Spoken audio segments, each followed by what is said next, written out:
Hurricane Dennis, or the effects of Hurricane Dennis, not felt in Charlotte, though they expect maybe some wet stuff a little bit later on. 20 years Don Nehlen has been the head coach at West Virginia. He has gone to 12 bowl games in his 19 previous seasons.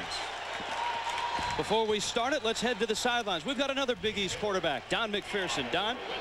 Guys, West Virginia lost 12 players during the offseason, including both their offensive and defensive line, the junior tailback, Amos Zaraway, and both leading wide receivers. You think these numbers would be devastating, but this team is ready to go. They're ready to play some football. Coach Don Nehlen says they're the most exciting team he's had because they love to play football and they love to have fun. Should be a good one, guys. Gino, I really felt that in our meetings yesterday with Don Nehlen. And in talking to this guy, too, Steve Logan, he looks at Don Nehlen's program, and that's exactly where he wants East Carolina's program. I think so. East Carolina has been able to upset a few teams here and there, but they want to get to that upper echelon where they're going to a bowl game every year, Rich. Jay Taylor kicks it off for West Virginia. Keith Stokes, 5 yards in, and he'll take a knee. East Carolina out of Conference USA, David Garrard, just a sophomore. When he stepped on the campus, he was 6'3", 260. He is 6'3", 235. And he showed in his final 2 games last year, Gino, that he can be an exciting quarterback. He can be an exciting quarterback, and he didn't make mistakes. That's the big thing. For them to win, he can't make mistakes today. Tennessee wanted him as a tight end, but he wanted to play quarterback.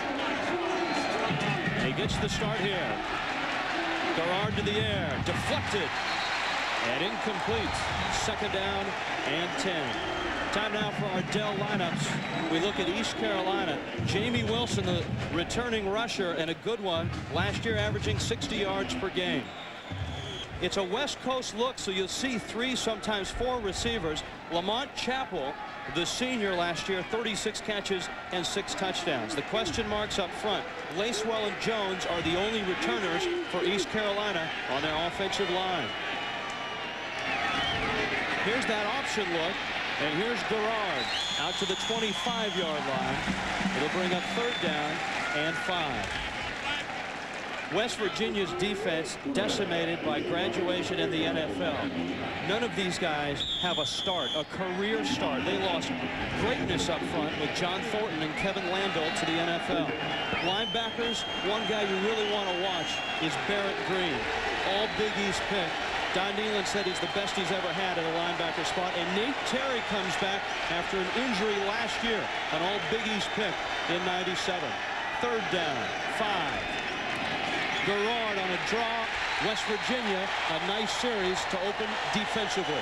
Very good series defensively, Rich, because I tell you what, East Carolina is doing exactly what Coach Martin told us. They were going to do a lot of shifting and trying to get West Virginia off balance. They tried it. They didn't get it. So now what do they do the next series? We'll have to see.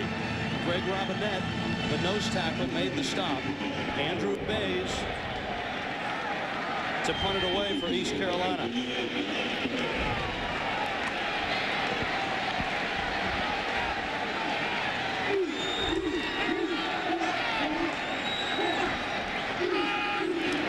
Nate Terry is deep. He took a kickoff back for a score against East Carolina 2 years ago. And Terry knocked down hard at the 41-yard line. Everyone last year talked about Amos Zaraway in West Virginia, but it really was Mark Bulger's year. 65% of his passes last year. He's at 61% in his career. Gino Toretta, what doesn't this quarterback do well? I tell you what, it seems to me he does everything well. He gets rid of the ball quick. He can move around, and he leads his team. The only question mark today, can the offensive line give him enough time to get rid of the football?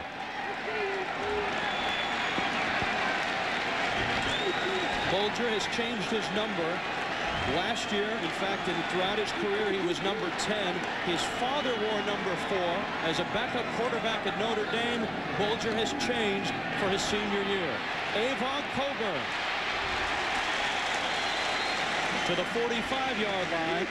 A 5-yard pickup. Ardell starting lineups for the Mountaineers of West Virginia. Last year at 8-4. Coburn fills the big shoes of Amos Zaraway, though he'll get help from Cooper Rigo.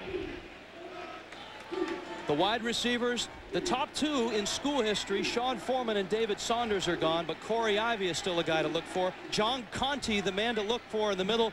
There are no returning starters on this West Virginia offensive line on 2nd and 5. Bolger gives it to Coburn, and he's out to the 47-yard line. Tim Rose is the brand new coordinator for this East Carolina defense. He's got some talent up front. Norris McCleary had 5.5 sacks last year, 32 as a team for East Carolina. Linebacking quartet, they've gone to a 3-4 look.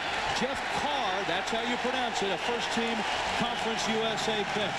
The secondary is very good on the corners with Monroe and Foster, but Travis Mazik is a converted wide receiver. Chris Satterfield is untested. The safeties are where Mark Bolger will attack today. Swing pass. It's caught by Antonio Brown, and he's short of the first down. I'll tell you what, Rich, that's a pretty good series by the East Carolina defense. They were able to stop Bolger there. They threw a little quick pass, try to get the ball in the receiver's hands as quick as possible and get the first down, and they stopped him. So maybe a little nervous tension here the first couple series. Both sets of coordinators were rather puzzled as to what they would see today.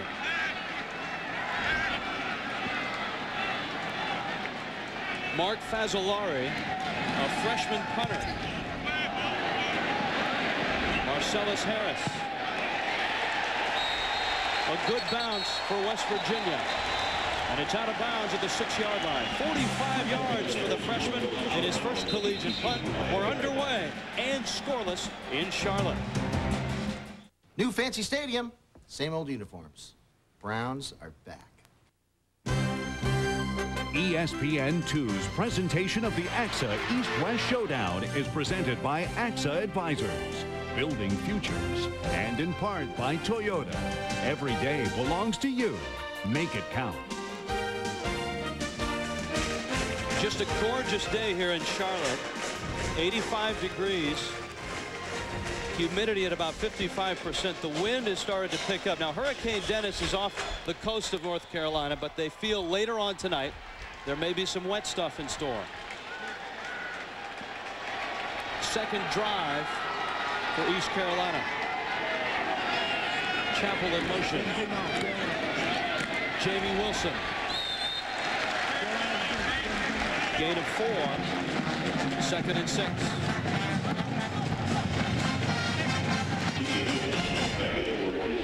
Wilson, a guy that comes back from last year along with Leonard Henry. East Carolina feels they can run the football against West Virginia. I tell you what, they're going to need to. Both these teams, to have a successful offense, they're going to have to run the football to take some pressure off the quarterbacks.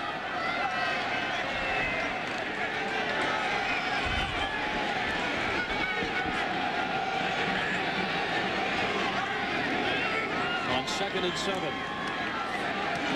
Garrard, this time it's complete. Rashawn Burns makes the catch. And we go to the studios with Reese Davis. And Rich, we have another Sean getting busy in Nashville. Alabama down 3 to Vanderbilt in the 4th quarter. You go to Sean Alexander behind your best tackle, Chris Samuels. It results in an Alabama touchdown. Alexander's second of the day, tied on top, 21-17. But a great game going on over on ESPN. Baylor and Boston College headed to overtime. Opening day, we've got free football, Rich.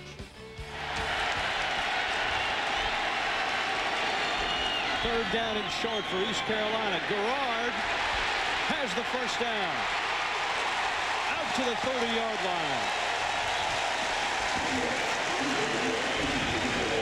17 yards on the pickup. Rich, I tell you what, Dunlap, the defensive coordinator for for West Virginia, exactly why he was concerned with this offense. They throw the ball, they run the option here. Just a mix-up on who has the quarterback and who has the fullback on the pitch, and Garrard's able to pick up a lot of yards and get them out of the backed up in their own territory. A 2 tight end set.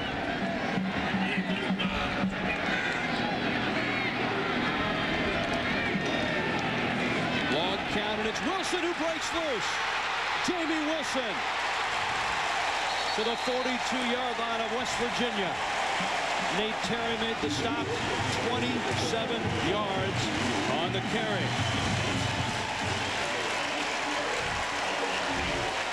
I tell you what, Rich, West Virginia lost their whole defensive line, and here's where we're going to see it's a problem.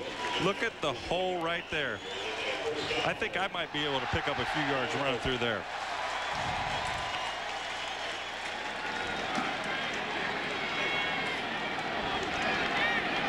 Two big plays.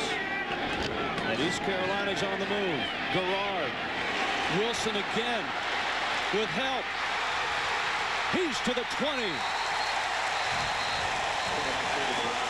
To the 14-yard line. Barrett Green made the stop. Another 28-yard pickup. In 3 plays, East Carolina has moved the football almost 70 yards. I tell you what, Rich, I really like the play calling. You go from an option 1 play to a run play. They're owning the line of scrimmage. East Carolina is on the offensive side of the football. Then throw a little screen in there, and they pick up 20 yards there. Mark Thurston, sophomore linebacker, is down right now. The playing surface here is immaculate.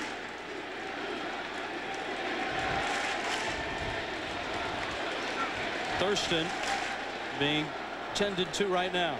Here we see Garrard just baiting the defensive lineman to come at him on the screen pass and dumping the ball off. Good block there on the outside. See him pick up a lot of yards. Those are the kind of completions you want as a quarterback. You don't have to throw the ball a long way, and you still pick up 20 yards in your stats. Last year, West Virginia had an early injury to a linebacker, Gary Stills. Stills now with the Kansas City Chiefs, one of the many Mountaineers that went on to the NFL this year. They lost a lot on that defense. John Thornton, Kevin Lando, Stills, and Fisher, Charles Fisher, the corner. Here's a look at Mark Thurston. Sophomore out of Miami. Traditionally, Gino, Don Nehlen has done a great job of recruiting in Florida. I tell you what, when Miami joined the Big East Conference, it was huge for West Virginia because they got a chance to come down every other year and play the Hurricanes in the Orange Bowl.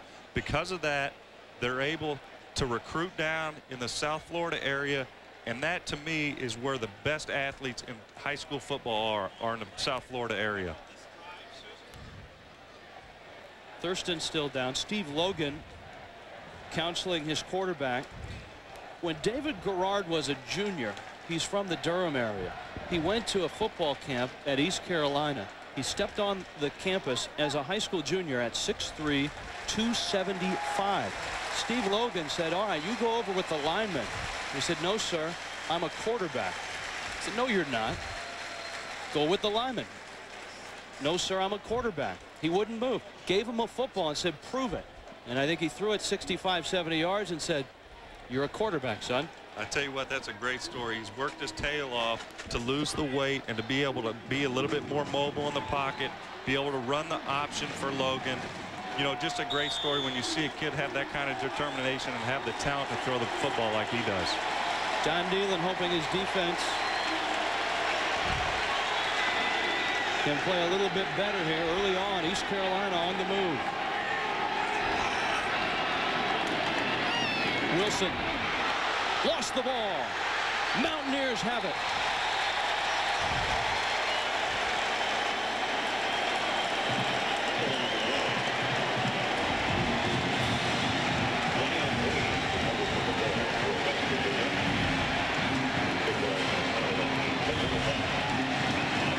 Barrett Green in on the hit. Tell you what, Rich, that's just a fumbled exchange there between the center and the running back. Here you see Green just shoot the gap, hit the running back, makes a big play. These coaches love Barrett Green. Say he's a first-round pick next year. He runs a 4.45, flies around and hits everybody on the field. Ryan Brady, the senior defensive end, on the recovery. Mark Bolger, he'll put it up. Finds his man. It's Pat Green across the 20, 23-yard line. First down, West Virginia. Mark Bulger might not have David Saunders and Sean Foreman. They caught 140 balls between them last year. But Pat Green and Corey Ivy have been around, and those will be the featured receivers in this offense. I tell you what, they're both good players, but the reason you like Bulger is he drops back, looks to the right side of the field, gains his composure, works his feet to the left side, makes a nice throw to Green on the left sideline. 13 yards on that pickup. Coburn to the 26, gain of 2. Bayo Amadou made the stop for East Carolina. Pirates have gone from a 4-3 to a 3-4. Why? Well, they want to put a lot more pressure on the quarterback. They started the season 4-1 last year and ended at 2-4, and they felt the defense really let them down.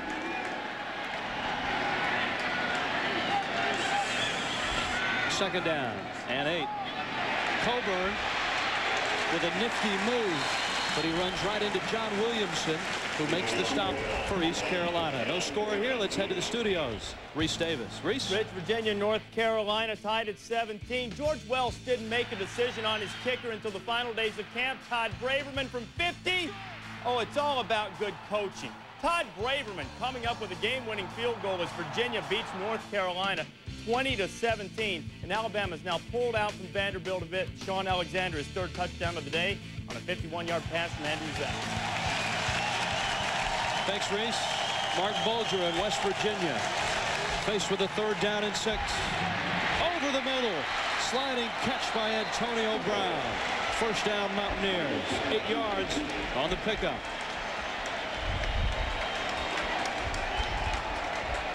I tell you what, Rich, the coaches, Coach Nealon, he loves Bulger because of his accuracy. And here you see him just threads a needle between 2 linebackers and a safety and hits Antonio Brown, who could be one of the most exciting players today. He's Don Nealon's speed guy. He'll stretch it. Green and Ivy are the guys that will probably get most of the balls thrown their direction. Brown in motion. Bulger. A little dump. Anthony Becht. Flag is down. Becht is not. He's not an easy guy to bring down. The flag is back at the 35, a 31-yard gain. Rich, I think you have to look at the Big East Conference as having the 2 premier tight ends in the country. You have Bubba Franks down at the University of Miami and Anthony Becht here at West Virginia. He shows why he's so dangerous. He can run with the football after he catches it. He's 6'6", 260 pounds.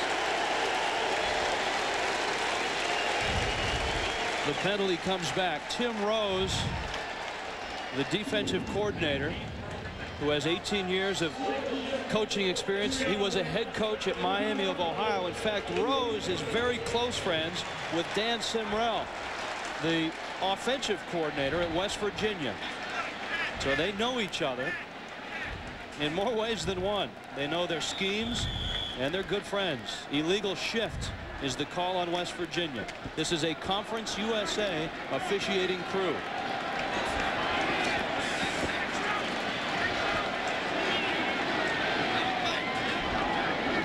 Shotgun for Bulger. Brown to the 35-yard line. Don Nealon said they'd like to get Brown 10 touches in this football game. Rich, and the reason why Antonio Brown runs a 4.1840. That speed is unbelievable. That's world-class sprinter speed. They want to get him the ball at least 10 times a football game. I don't know, with all the talent out there, if they got enough balls to go around with all the talent on offense. 3 catches already for Brown.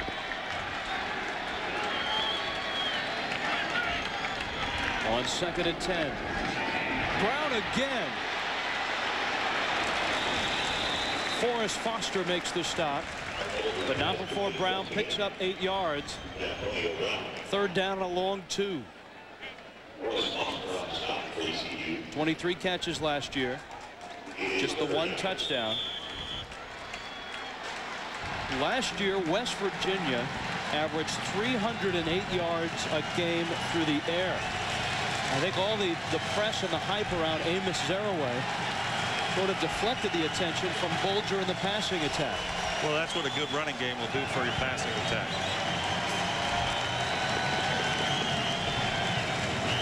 Bulger doesn't like what he sees, and the senior quarterback out of Pittsburgh calls a timeout.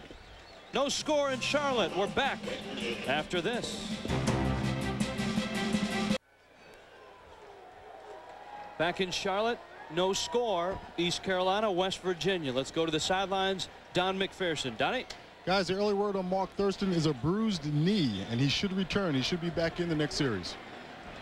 Good news for Steve Dunlap's defense for West Virginia. If you've just joined us, East Carolina had a brilliant drive on their second possession, ended a fumble inside the West Virginia 15-yard line. Mark Bulger and the Mountaineers have driven out to their 43 now. On 3rd down and 3. A sliding catch by Brown. He is short of the first down by a yard. That's 4 catches. And Antonio Brown certainly is the featured receiver so far. He's a heck of a talent. Anytime you can get a guy with that much speed on the football, you want his hands touching the ball as many times a game. Bad thing there, Bulger just threw it a tad behind him. He had to go back for it, slid down, lost his footing, didn't get the first down. Mark Fazzolari, the freshman punter. There's a look at Marcellus Harris.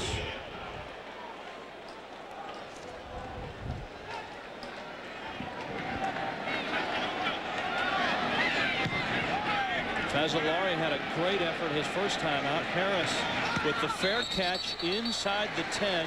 They'll mark it at the 9. That's right around where East Carolina started their last drive. They'll start this one when we get back. No score in Charlotte, North Carolina, which everyone knows is the heart of NASCAR country. And tomorrow on ESPN, points leader Dale Jarrett tries to tame Darlington, the Pepsi Southern 500. Jeff Gordon will be right behind them. Coverage starts at 1 Eastern from Darlington, South Carolina, about 90 miles from here. For more, log on to ESPN.com, part of the Go Network. Go.com. A lot of fans are doing the doubleheader this weekend. They're doing the Pepsi 500 tomorrow. They're watching this college football game, the opener for both East Carolina and West Virginia. East Carolina's yardage came on that last drive,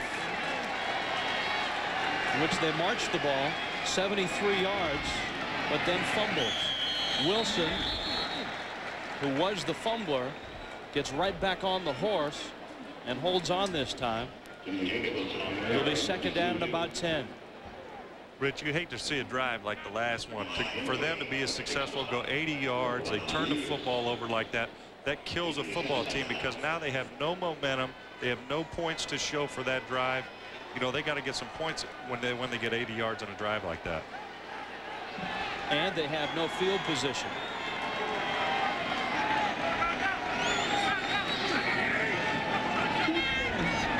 A lot of movement, and I think too much. Gerard calls a timeout. Gino, tell me about this offense, because when they throw the football, it's sort of a West Coast look. But when they run the football, it's sort of the option look. It is an extremely difficult, I would expect, offense to prepare for. I think it's extremely difficult as a defensive coordinator, but I got to guess it's even more difficult to teach your kids. How do you teach your quarterback to be like Joe Montana one play and Jamel Holloway the next? When Steve Logan employed this offense, it was no coincidence, because as a young coach coming up, he studied Bill Walsh. He studied Lindy Infante. Now, you've had a chance to run that offense. Give me an average play. What's the give me a play from that playbook? I tell you what, they're very wordy. I remember just a formation from Indianapolis, Lindy Infante's offense. It was two hum hip, and then the play started. And then you had to tell everybody what to do. And then 49ers same way. It was like red right, two jet, flanker drive, halfback corner. And so what Logan has done is he has affixed just singular names to those lengthy plays. A play like that would be called bingo, he said. That's his effort to try and simplify things. They didn't get the formation down. That's what they need to worry about first. No bingo on that one. Wilson breaks loose again. Jamie Wilson to the 44-yard line. 45 yards. Wilson has ripped off 3 long runs in this ball game. And the Pirates are right back in Mountaineer territory. I tell you, Rich, we take a look at this replay, you'll see a great counter block. You'll see the guard and the tight end Burns come through, and then Henry make a move, and he's off to the races. The thing East Carolina is doing is they're owning the line of scrimmage, and that will win you football games, no matter who you're playing. The focus all week has been on Garrard. The star so far has been Jamie Wilson. Garrard, gorgeous pass. First down, East Carolina. Corey Floyd the catch. And the Pirates are on the move, as are we, to Reese Davis. Rich, we told you BC and Baylor went to overtime. This will be Cedric Washington punching it in for his 3rd touchdown of the day to put the Eagles on top 30-23. Now Baylor answered with a touchdown, and Kyle Atterbury shanked the extra point. Kevin Steele's debut is ruined as Boston College survives 30-29. Scoreless, but East Carolina's moving again. Inside the 20, down to the 18-yard line, down to the sidelines, Don McPherson. Guys, what East Carolina is doing is running the option and running some ISO. What they're doing is stalemating the defense of West Virginia. That's opening up those huge holes for the tight end. But Jamie Wilson's run was all Jamie Wilson. Watch it again. This guy's making some fabulous moves out there. Don, you ran some of the option look when you were in college at Syracuse. For Garrard, this is an interesting mix, West Coast and option, isn't it? It certainly is. I think what he's done in a very quick fashion has really gotten the respect of West Virginia's defensive line. Well, he spins away there. Flag is down. It'll be a face mask. And Garrard shows you just how strong he is, Gino. At 6'3", 235, he's not an easy man to bring down. I tell you what, Coach Dunlap from West Virginia, the defensive coordinator, showed his hand. If they're going to start driving the football, I think he's going to start bringing the blitz more and see if he can stop him. Right there, Garrard's so dangerous. The linebacker comes free, got a clean shot at him, and still can't bring him down. John Nealon in his 20th season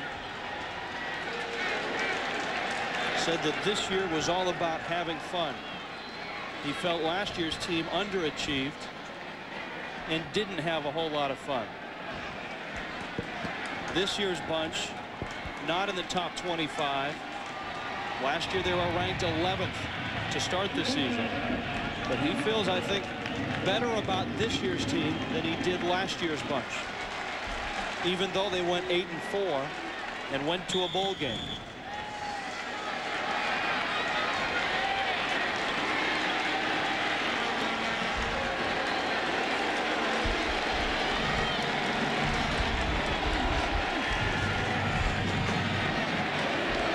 Another fumble, still loose.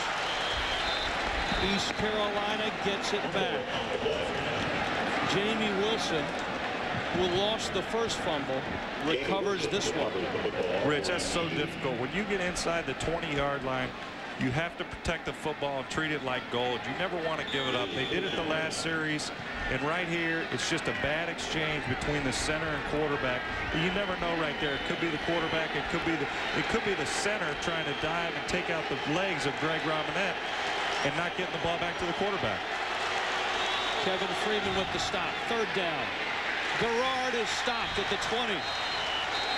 Kyle Caden, the sophomore, out of Fremont, Ohio, made the stop. One of 3 returning starters amongst the 4 linebackers.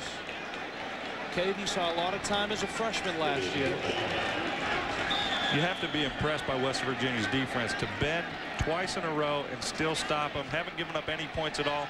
You never know, too, with West Virginia's special teams, they could end up blocking this kick here. Kevin Miller is a freshman. This is his first field goal attempt in his college career from 37 yards. And a guy who was recruited as a golfer to East Carolina is right down the middle. And for another long drive, East Carolina finally has some points. 3-0 East Carolina on top. Down to the sidelines, Don McPherson. Don? You just saw that place kick by Kevin Miller. This guy is expected to be the #5 guy on the golf team for East Carolina. 2 weeks ago, he shot a 1 under par 71 on the Lee Trevino designed Ironwood course in Greenville. This guy can do more than kick field goals. He's got a pretty good 9-iron. Another look. He's caused an awful lot of anxiety, though, with his head coach, Don Nehlen. Every night after practice, Nehlen comes home and his wife says, well, how'd he do? And he knows exactly who he's talking about, Kevin Miller. Yeah, Logan no, excuse me, Steve Logan. Logan was very worried about the kicking situation coming into this season. Hopefully Miller can come through, and they lost some ball games last year, some tight ones, because of the kicking game. And every day, Logan tells his wife, so far, so good. Well, so far, so good. They got a feather in their cap. They got something to show for that 80-yard drive there.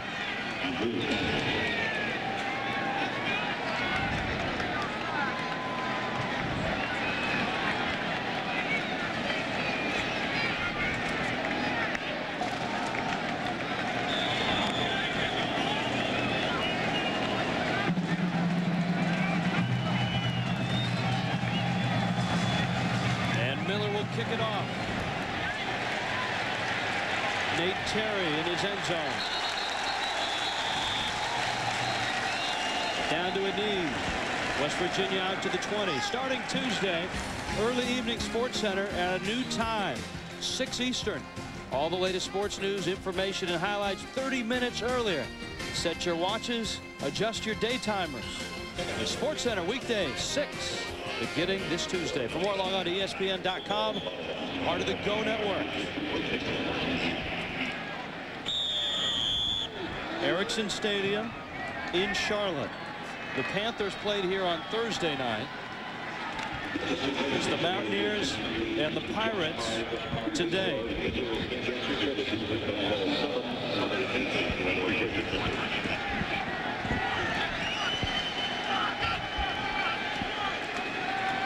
Mark Bulger to Avon Coburn. Pickup of 10. It's a first down. Mark Yellick made the stop for East Carolina.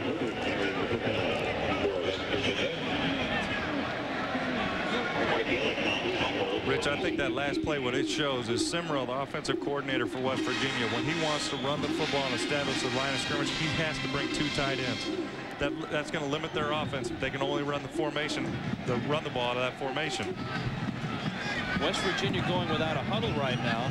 Bulger calling the plays at the line of scrimmage, and a blitz is on the way. Great call. Coburn. He's to the 43-yard line. A flag is down at the 37.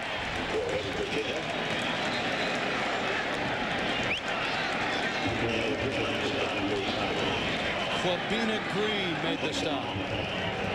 Tell you what, West Virginia seems to be just shooting themselves in the foot. Every big play, they get a penalty called back. You can't do that and win big-time football games.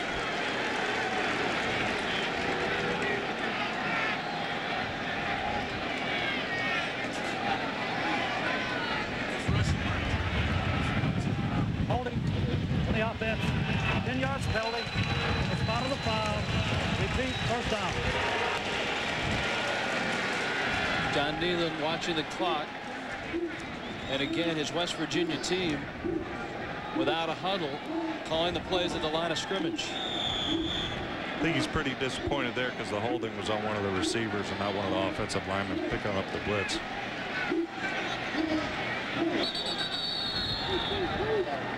Time has run out of the first quarter of the AXA East-West Showdown. And so far, it's East over West. East Carolina 3-0. AXA East-West Showdown, Charlotte, North Carolina. East Carolina treating this as a home game, a 3-0 lead over West Virginia. That young offensive young offensive line in terms of experience. It's filled with juniors and one senior. They do not have a college start coming into this ball game. And the catch by Anthony Betts, a very talented tight end who had a long gain wiped out on a penalty. That'll be short of the first down. Big numbers offensively for East Carolina. They ran the ball very well, and they owned the line of scrimmage. They established the line of scrimmage, and that could be because of the inexperience of West Virginia's defensive line, all new starters.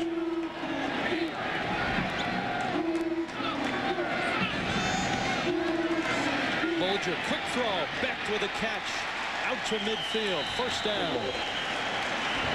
He caught 29 balls last year, and I think Anthony Becht is going to surpass that in the first 4 or 5 weeks of this season.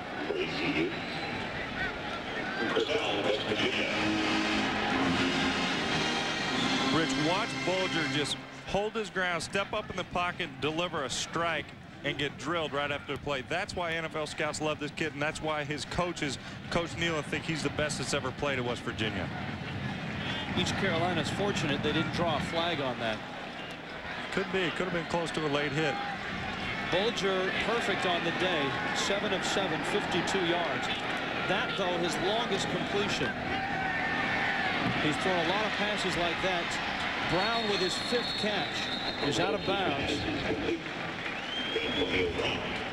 Short of the first down. They'll mark it at the 46. It is hard for me to believe that when Mark Bulger stepped on the West Virginia campus, and he told us this yesterday, he never thought he would start a football game. He was just happy to get a scholarship. Well, he only started 1 year as a senior in high school, and he really wasn't that big. He wasn't big enough to play Division I college football.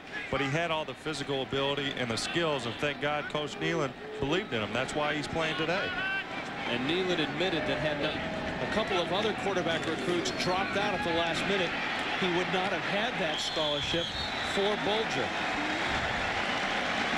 Avon Coburn with the carry. Cornell Griffin made the stop for East Carolina. Rich, you have to like how West Virginia is starting to come back. They've given up a couple long drives and only 3 points. Now their offense is starting to establish the line of scrimmage, a little mixing up runs in the pass as well. And Bulger, I mean, he's perfect on the day. 8 of 8 now.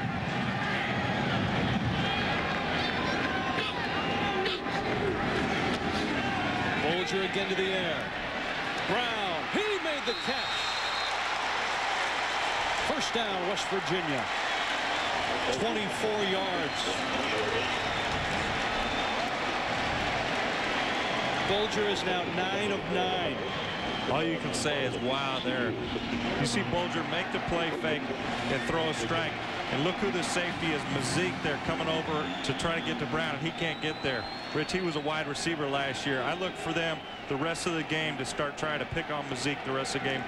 Brown, that's what I told you all week. I mean, 6 catches already for 48 yards. Bulger 83 yards on 9 of 9 passing. Coburn is wrapped up and dropped. Devon Claybrooks, Bayo Amadou there as well. The junior out of Washington, D.C. Roderick Coleman was the leader of the defensive line last year. They hope that Amadou can step up along with Claybrooks and give Norris McCleary help. They are the 3 in the 3-4 defense that Tim Rose has brought with him to Greenville.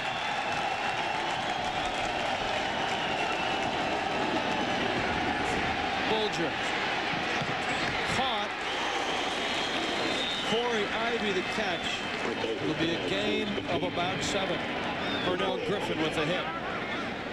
Rich, we finally see Bulger going to his go-to guy. We expected a lot more out of Corey Ivy early in the game, but he's only had 1 catch thus far.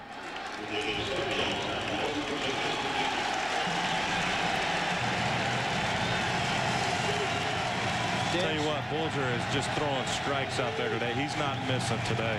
Don Nehlen calls him the most accurate quarterback he has ever been around.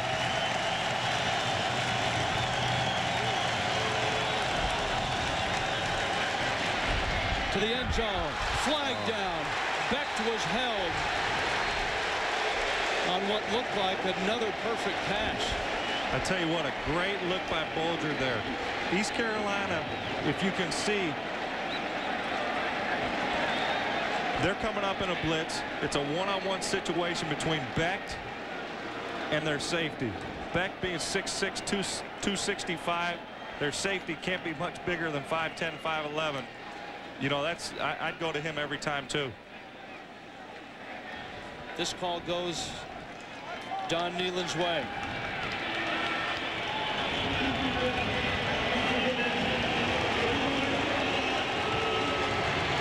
Pass interference, a 15-yard penalty, brings it to the 2. Let's take a look right here. They're down on the blitz. Here's the safety one-on-one with Becht. Bulger sees it. Looks him. Becht can move at 6'6", 260. You don't find many guys that can run a 4'6" like him. Bulger waits, throws, touchdown. Anthony Green, the fullback.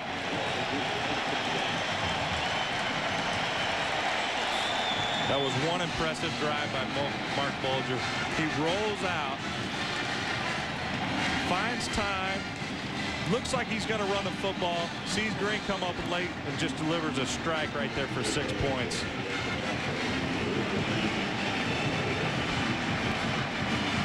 Jay Taylor.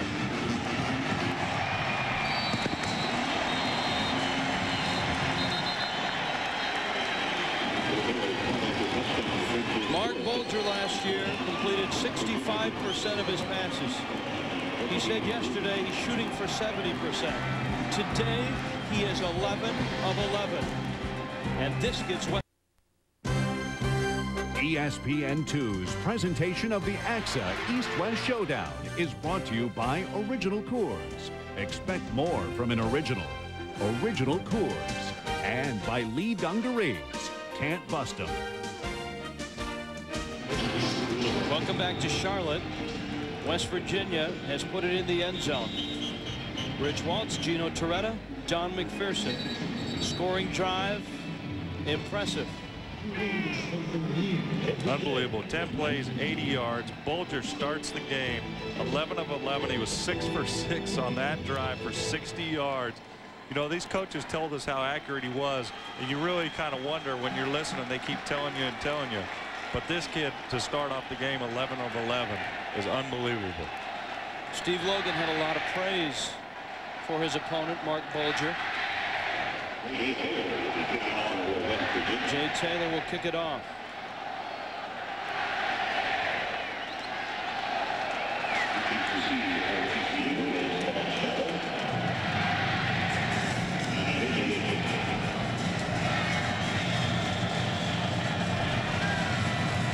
Taylor, a 4-year starter.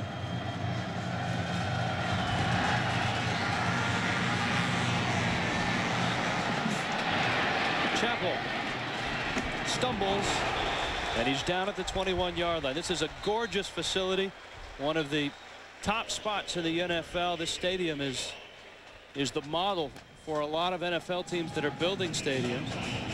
But, you know, we saw the weight rooms and the locker rooms yesterday. State of the art. They spared no expense building this building. I tell you what, it is just an awesome sight to see, even from the outside and the inside. Both of these schools are treating this game very much like a bowl game. A lot of folks have made the trip from Morgantown and from Greenville.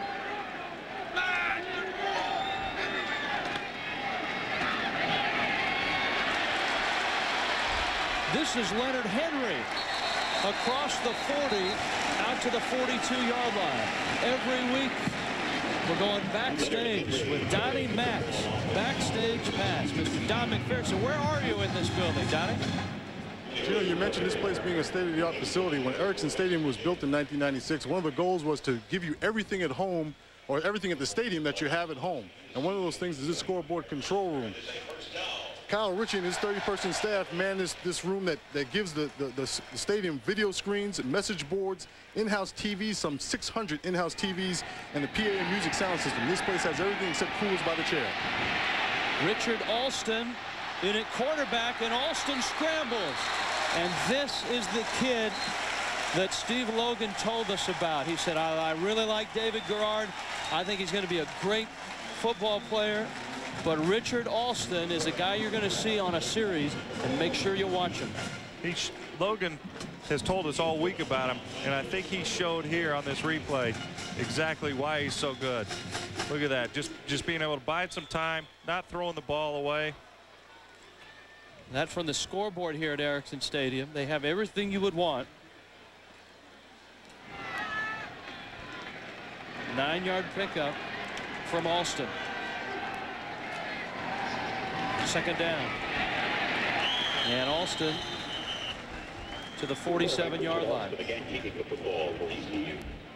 Redshirt freshman Alston is out of Warrenton, North Carolina. Last year's starting quarterback was Bobby Weaver. He split time with Garrard, hurt his knee. He's a wide receiver, not necessarily because of Garrard, but I think because of Alston. I think so too. I think Coach Logan's in love with this kid Alston. I think he's a great athlete, but he says he's got a shotgun for an arm, but shotguns for an arm, you really don't know where they're going. They could be going high, low, wide, all over the place. I think he's got to be a little bit more accurate. Garrard on the sideline. He and Alston are very close friends. There is no quarterback controversy in Greenville. It was predetermined that Alston would get a series, and they'll try to do that throughout the season. Leonard Henry is wrapped up at the 48-yard line. Barrett Green, along with Nate Terry, in on the stop. Rich, you talk about no quarterback controversy. I don't know about that. I think Garrard's played well enough where he should be the starter the whole game. I don't know if I agree with this playing the backup in the middle of the second quarter. Logan told us that if you run the West Coast and this option look that they do, the quarterback is going to take a lot of hits. And he feels that he wants 2 quarterbacks at his disposal. And the only way he feels he'll get Alston ready is by throwing him into the fire.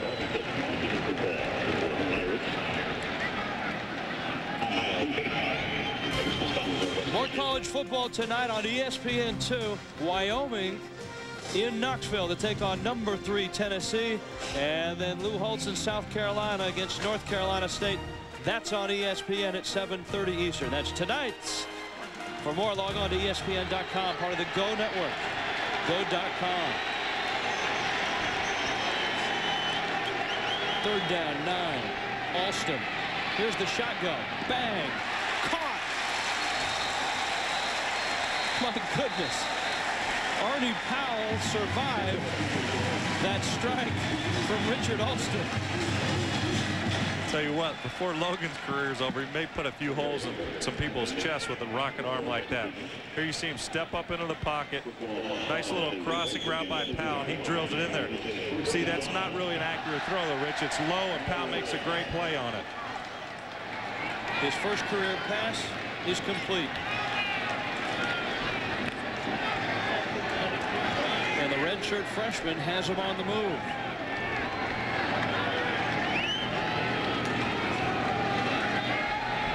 Alston again on the mark.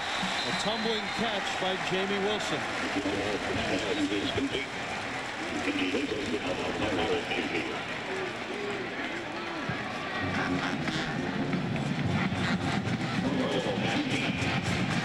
Logan told us earlier in the week they were going to script all these plays. So every one of these plays is scripted depending on down and distance and situation. So Alston, he knows before the game exactly what plays he's running, feels comfortable with them, and he's showing us why they've scripted these plays. His first series as a collegiate quarterback. Here comes the blitz. And it's incomplete. Do you remember your first series? Alston goes down. Crowd wanted a flag. They won't get it. How about your first series? Rich, to tell you the truth, my first series, unfortunately, was an injury to Craig Erickson as a redshirt freshman, and he broke his hand, so I didn't really get a chance to script my first series. But I remember my first series, I threw an interception. Barrett Green on the blitz. I think Alston may have done a little acting. I don't think Barrett Green is that strong. I just think that's a little momentum. I don't think that's a good no call by the official. 3rd down 1. Uh-oh. Wow. That play is blown up by Jerry Porter. Marcellus Harris on a reverse.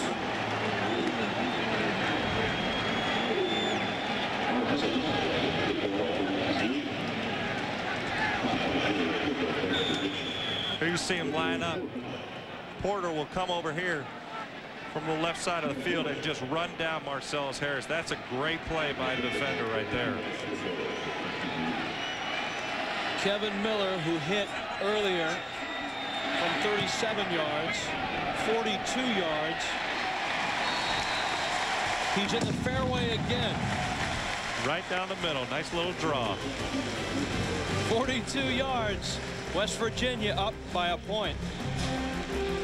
NCAA record. 7-6 West Virginia on top of East Carolina. 6:46 left, second quarter. We talked about Gino Toretta's first series. How about Don McPherson's first series as a quarterback?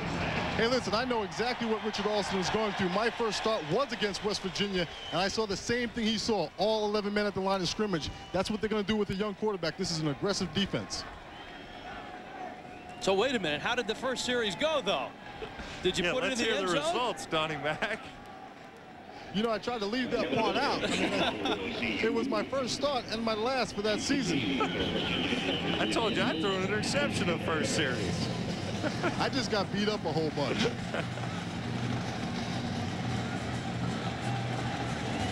Kevin Miller to kick it off.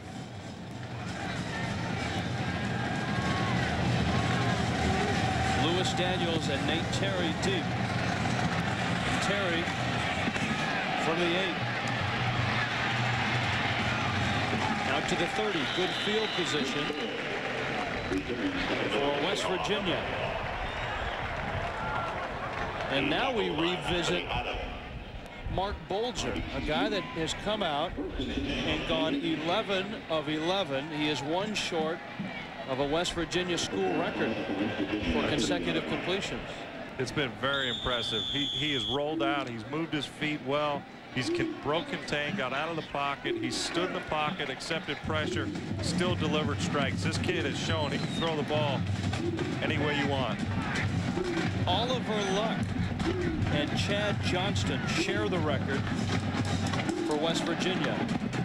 Cooper Rigo is checked in the ball game, and he checks out at the 29-yard line. Quabina Green made the stop. There's a flag down. Tell you what, Rich, one thing about 11 consecutive completions by Bolger, we keep talking about it. If you asked him what their stats are, he would have no idea right now. Once you get in that zone, you're just going with the flow of the game and not really paying attention.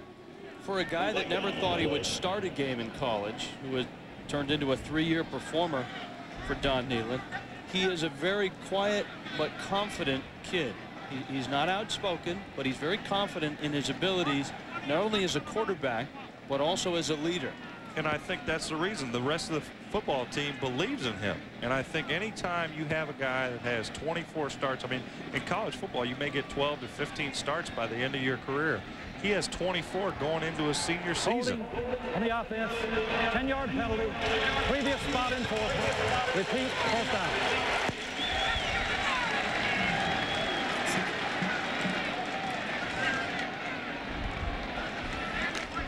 Same high school as Dan Marino. Central Catholic in Pittsburgh. Not too bad a lineage there. He can follow in Danny's footsteps in the NFL.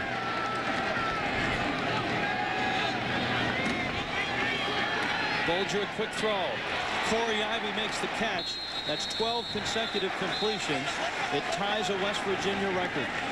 Forrest Foster made the stop. Let's take a look at this ball. I mean, Bulger makes a play action fake to the left. This is so difficult to get your feet around and set it and throw a strike. He throws it where only he can throw that ball, and Ivy makes a good catch with 37 coming up and making a good play. Foster. If you're thinking about the NCAA record, in a ball game, it's 23 by T. Martin of Tennessee. There's number 13, and that's a West Virginia record. 13 consecutive completions for Bulger to start the ball game. Carlos Osageda made the catch for the Mountaineers. Rich, I tell you what, when we were talking with Simro, made a point to ask him, do you use Bulger as a crutch in your play calling and start throwing the ball every down? They're throwing the ball an awful lot right here.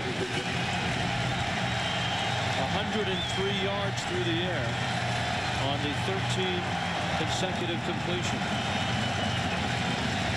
This, however, is a third down. Bulger's in trouble, and he's dropped. Bayo Amadou.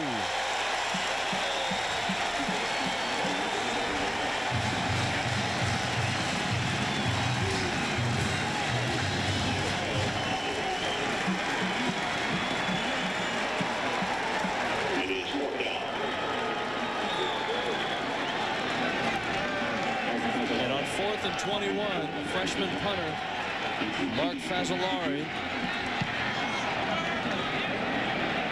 will send it all the way back to the 25-yard line. Stokes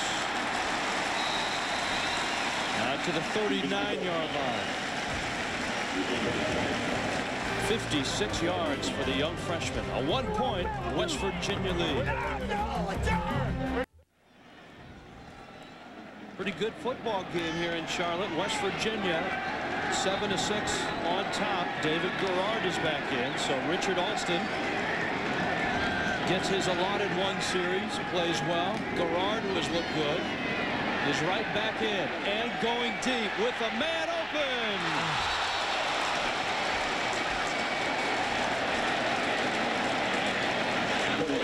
Lamont Chappell just couldn't get there. Nate Terry on the coverage. I'll tell you what, Rich, that may be because of the wind out here at Erickson Field. You see Garrard make a nice counter fake, brings the corner down. His slot receiver beats wide out one-on-one. He just lays it out there, lays it a little too far, and the wind may have been a factor, may have brought that over too much for the guy to make a play on it. Keith Stokes in motion. Jamie Wilson, the ball carrier. Mark Thurston made the stop. Wilson had a brilliant start to this game.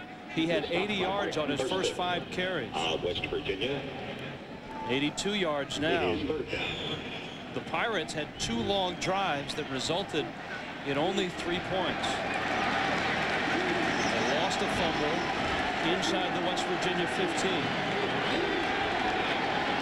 On 3rd down, Garrard, it's broken up and incomplete. Nate Terry, who last year dislocated his clavicle against Maryland, an extremely painful injury that kept him out the entire season. They're very happy to have him back. Not only as a corner, one of their best corners, but as a special teams return guy. I think he brings more to this team as a special teams guy in a punt block and return than he does as a cornerback. Andrew Bays will be kicking to Nate Terry.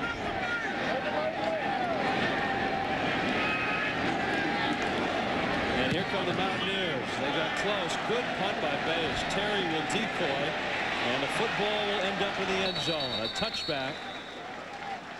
That's a 58-yard kick. West Virginia up by a point. David Garrard and the Pirates down by a point. 7-6, 4 minutes left in this first half in Charlotte. Tomorrow at 4:30 Eastern, the PGA Tour makes its stop in British Columbia. PGA Air Canada. Brandel Chambly defends his title. Up in Vancouver, one of the more gorgeous cities in North America. If you've ever been to Vancouver, British Columbia, For more, log on to ESPN.com, part of the Go Network, go.com. Mark Bulger and the Mountaineers. Steve Logan's Pirates have played well in this first half. Bulger to the air again. 13 straight. Catches made out of bounds. It's his first incompletion.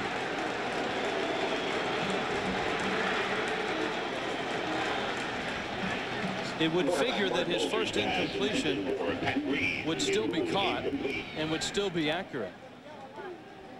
Tell you what, Green runs a little hitch and go. The bad thing here, he gives Bulger nowhere to throw the football. Bulger throws it right on target, but Green's already out of bounds by the time the ball gets there. There, as he catches the ball, he's already out of bounds. That's poor route running there. That's not Bulger's fault at all. Spoken like a true quarterback. It's always the receiver's fault, Rich. Come on. Second down and 10. Here comes the blitz. Bulger over the middle. Ivy makes the catch. First down, West Virginia. Bulger threw another beauty. I'll tell you what, Rich. And who was it on? The free safety, Mazik, the wide receiver from last season. When they're coming down in a blitz, puts Mazik one-on-one situations, and Bulger's taking advantage of it. Here you see Ivy. No one's challenging him off the ball, and Bulger throws a strike here before Mazik can even get over and make a play on him. East Carolina's secondary is strong on the corners with Foster and Monroe. They're returners, and they're good ones. But the safeties are untested. They're getting a test right now. Ivy again from Bulger. First down, West Virginia. 16 yards on the pickup. Rich, this kid's unbelievable. He's putting the ball wherever he wants it. You ever played golf? You hit a ball, you couldn't have thrown it out in the fairway any better. That's how Bulger's throwing every single football here today. Last year we saw West Virginia early, and all the newspaper clippings and the hype surrounded Amos Zaraway. But what impressed us last year early was Mark Bulger. 15 of 16. A little reverse to Brown. Antonio scoots out of bounds. He has the first down. Pernell Griffin ran him out of bounds.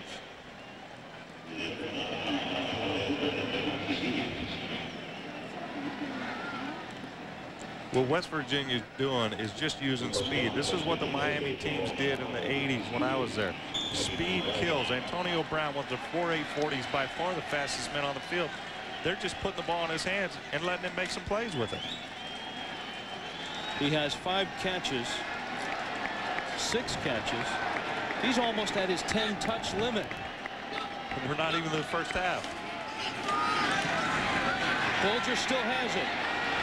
Ivy broken up. Travis Mazik exacts some revenge. He got Bulger back there. He got one. Rich, as we used to say, he's on scholarship too. He has to make some plays this game. Now you got to give a DB a little love here.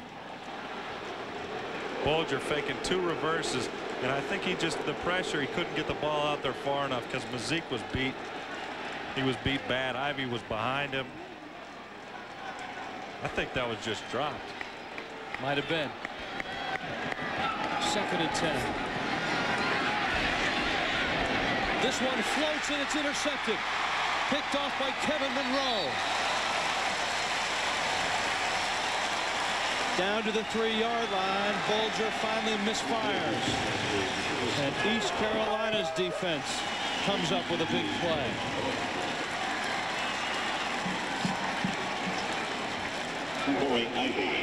Takes the tackle for West Virginia. He's human. Not a good decision by Bulger here. You'll see the pressure come, and he just kind of steps back, trying to just get rid of the ball and not take that hit, and ends up floating it. That's what happens when you don't step in and drive your football. The ball ends up going high, and bad decisions there with Kevin Monroe making a good play on the football. East Carolina offense not in a great spot. Big hit. Wilson survived it. And he's out to the 4-yard line. Let's head to the studios. Reese Davis. Rich, a reminder coming up on the Buick Halftime Report. We'll go to Ann Arbor, where our college game day crew is keeping an eye on Michigan, Notre Dame, plus their reaction on the first part of the day. And also, what could Penn State do for an encore after demolishing Arizona? We'll see how they did against Akron, and reigning national champions go to work on ESPN2 later tonight. We'll look at Tennessee as they get ready for Wyoming. Now back down to Charlotte, and we'll see you after. Thanks, Reese. East Carolina on second down. Marcellus, or rather Keith Stokes, out to the 21-yard line. Gary Tompkins made the stop. A nice touch by quarterback David Garrard. Garrard makes a big play here. Gets the ball to Stokes out in the flat. Had a little bit of pressure in his face. Stokes makes a nice move. The important thing about this play, with how good West Virginia's special teams are, if they're punting inside their own 5, West Virginia has a darn good shot of blocking the kick. The officials have stopped the clock. And along the West Virginia sideline, Don Nealon paces.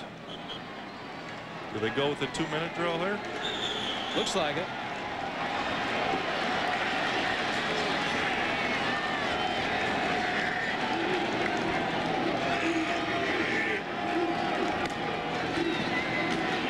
Wilson with a nice cut, and he's loose again. He's over 100 yards and into West Virginia territory. Jerry Porter made the stop. ECU. Jerry Porter makes the tackle for West Virginia. 33 yards on the pickup. Wilson shows great vision here. You see him take the counter fake, see the little cutback lane, uses the umpire as a little blocker there. Man, he's having a great day. I tell you what, if they don't stop him from running the football, West Virginia's in for a long day if they don't learn how to stop him. 117 yards. Garrard, man open. Marcellus Harris. First down, East Carolina at the West Virginia 20-yard line. 27 yards. Rich, Marcellus Harris was wide open on that play. I think all the shifting and motion that East Carolina is doing on offense is throwing West Virginia. I don't think they realize what they're doing on defense. It's a trademark of a Steve Logan team.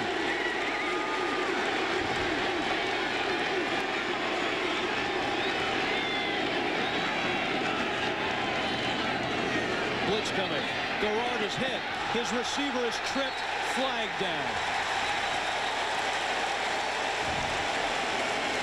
Nate Terry ran up the back of Arnie Powell. Whether the ball was catchable or not, we'll see. The flag is down nonetheless.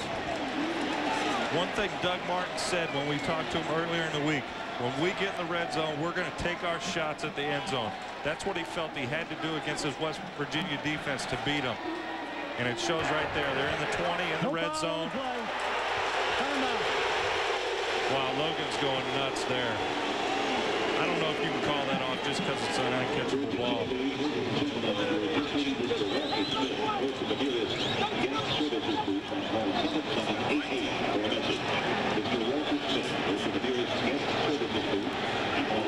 Here's a look, Gino.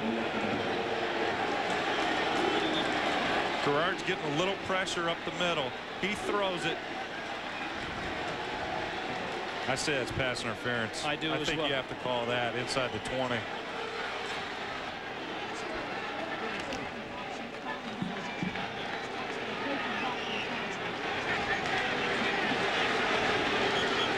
Logan obviously still hot. Rich, Chappell was tripped there. I think he had at least 3 or 4 more steps. He could have dove and caught that ball. It stops the clock. The incompletion does. Wilson. Head over heels to the 11. It does not stop the clock.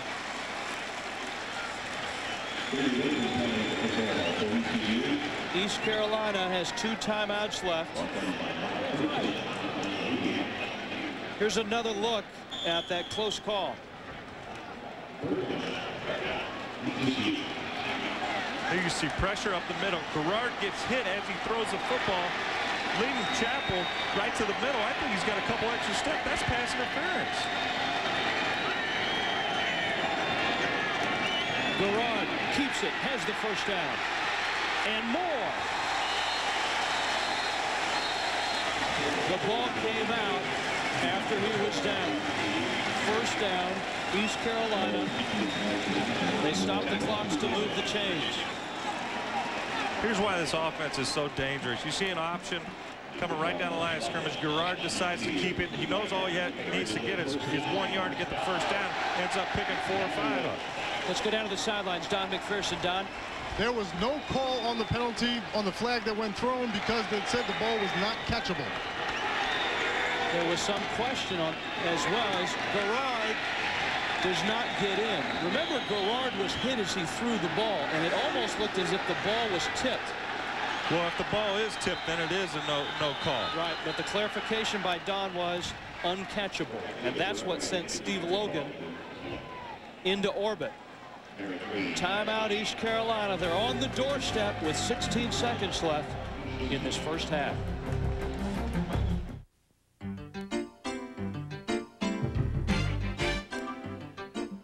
East Carolina University's School of Art.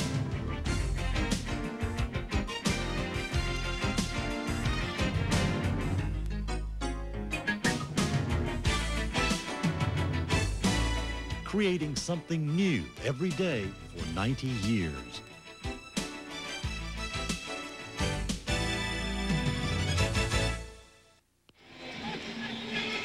The AXA East-West Showdown in Charlotte, North Carolina has provided us with a very entertaining first half of football. The East Carolina Pirates have a history of playing big-name opponents and beating them. And today, they've got West Virginia.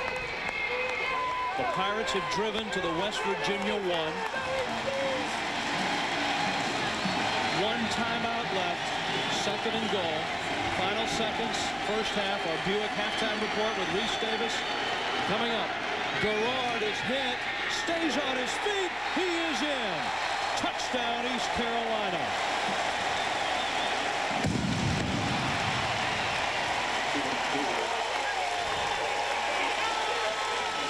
The Pirates may go for 2.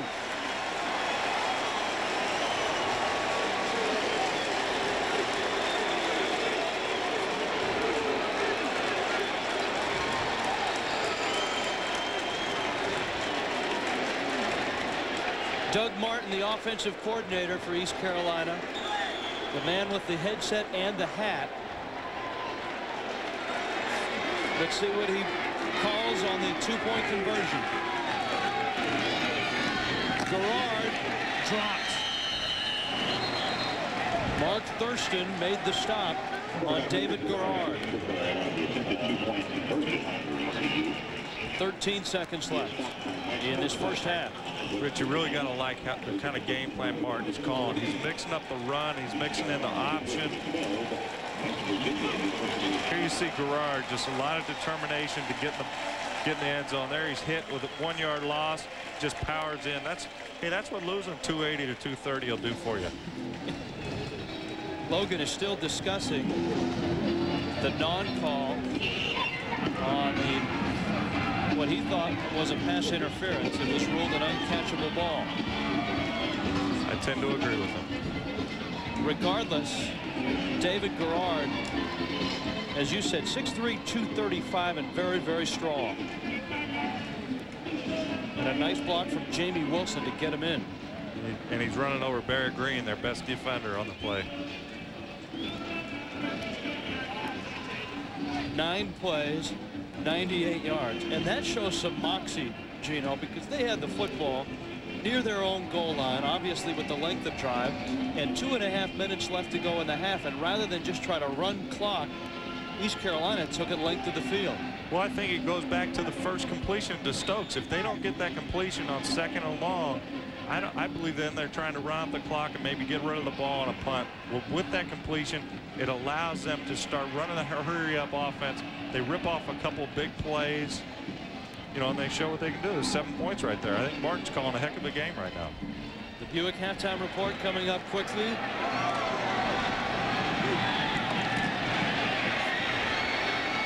Nate Terry is met and dropped.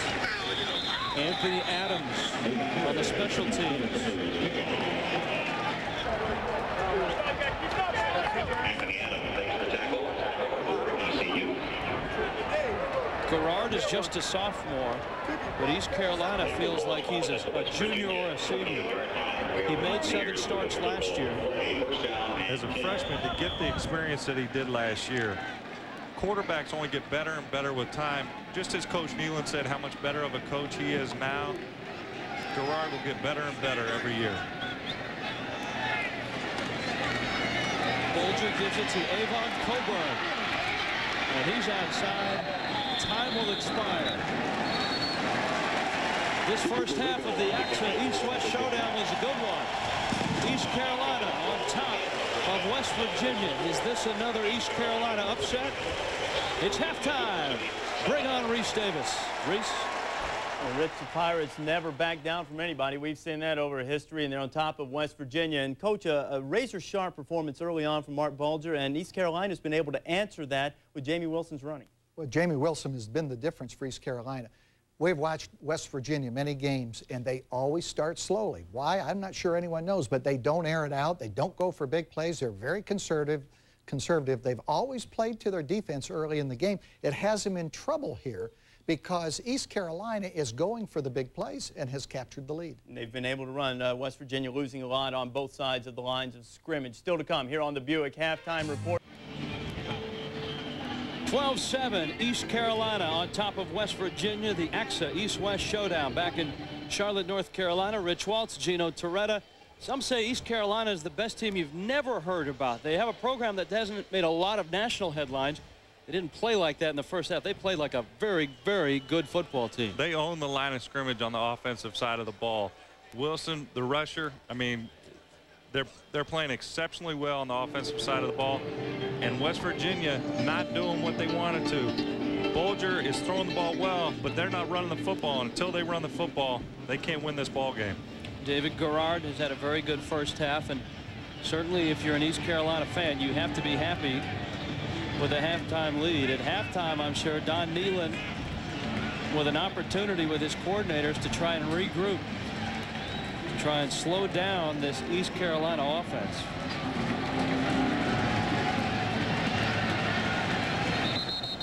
And the ball blows off the tee. First half stats, and here's why many East Carolina fans are pretty darn pleased. Look at the total offense and the rushing yards, Gino. And lack thereof for West Virginia. Only 48 rushing yards on 12 attempts. They have to be able to own the line of scrimmage and establish some sort of running game to take some of the pressure off Bulger in the second half. Kevin Miller the kick, and it's Terry at the 7. Nate Terry to the 32-yard line. 25 yards on the return. Some pictures from the first half illustrating that offense from East Carolina. You talked about Jamie Wilson, big first half.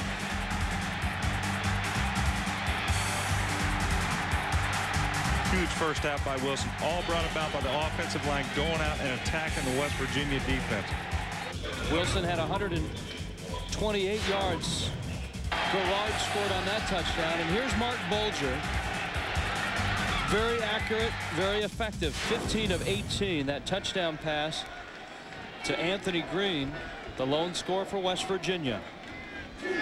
Bulger pitches to Avon Coburn. Bayo Amadou made the stop. Down to the sidelines, Don McPherson. Don? I had a chance to talk to both coaches at the half. Steve Logan said he's got to tell his guys to gear it up. He knows West Virginia's going to come out a lot more, and he wants to cut down the mistakes in the red zone. On the other side of the ball, Don Nealon said he's got some young guys who are confused by the motion of East Carolina. They have to cut down that confusion, and they have to run the football. They tried to run the football on first down here, gained just a yard. Last year with Amos Zaraway, 154 yards per game on the ground. That was the average. And Coburn scrambles out to the 39-yard line. Gain of about 6. Kevin Monroe and Jeff Carr made the stop for East Carolina. I think that running play right there was probably the most successful of the game. And they have to be able to establish the line of scrimmage. I can't tell you how important it is to establish the line of scrimmage, else we're going to end up seeing Bulger in the shotgun the rest of the second half. Third down. West Virginia just 1 of 4 on third down opportunities in the first half. Bulger's in trouble. Hit and dropped. Norris McCleary. Second sack of the day for East Carolina.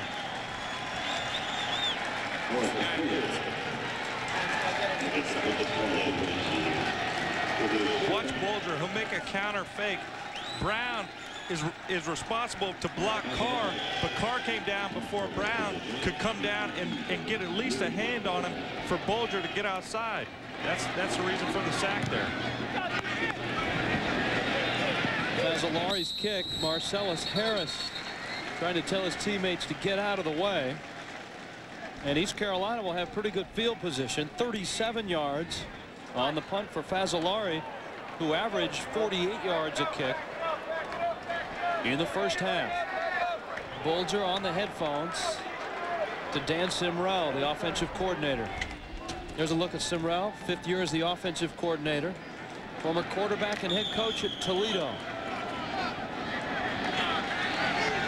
Simrell on the right. Garrard. Wilson to the line of scrimmage, and that's it. Kyle Cade made the stop. It's going to be interesting to see, Rich, if Doug Martin, offensive coordinator for East Carolina, can keep West Virginia off balance like he did in the first half. Doug Martin, offensive coordinator in his 4th year at East Carolina. And Garrard, not much of a gain. Greg Robinette, the first to get there. 3rd down and 10.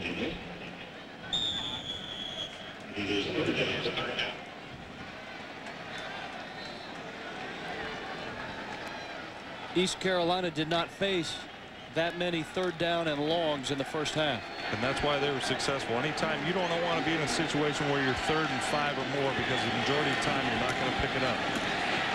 Garrard, quick throw, and it's incomplete. Marcellus Harris was open. 3 and out. And maybe Steve Dunlap, the defensive coordinator for West Virginia, has made the correct adjustments coming out of halftime. He has, but the only thing I don't like is Martin came out the first half and was successful using shifts, using motions, keeping West Virginia off balance. That first drive, he didn't do any shifting, any motion. And when they're going to do that, Martin's going to start blitzing these guys. It's blocked. Out of bounds. West Virginia ball. Casey Schiller.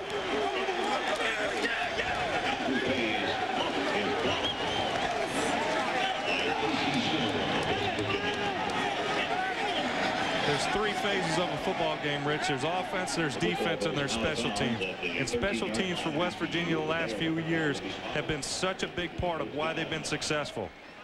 Here you see Schiller just comes through untouched, gets his hands up, takes the ball right off the kicker's foot. A great play by Schiller.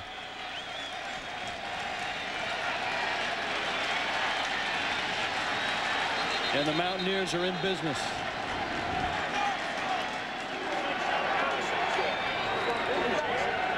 Remember, East Carolina had a fumble early in the first half. This not a turnover, but just as good as one. Coburn inside the 10 to the 8-yard line. Run down by Bernard Williams.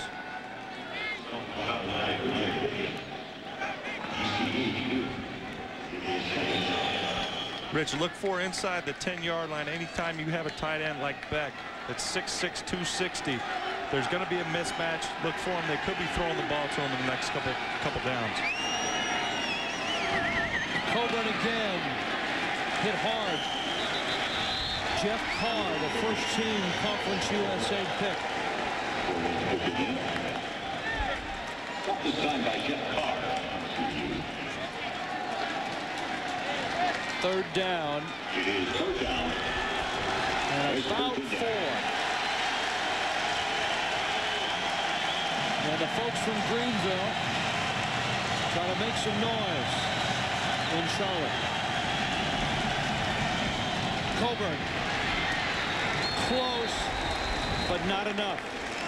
Carr made the initial hit, and it's decision time for Don Nehlen. A huge momentum swing on the block punt.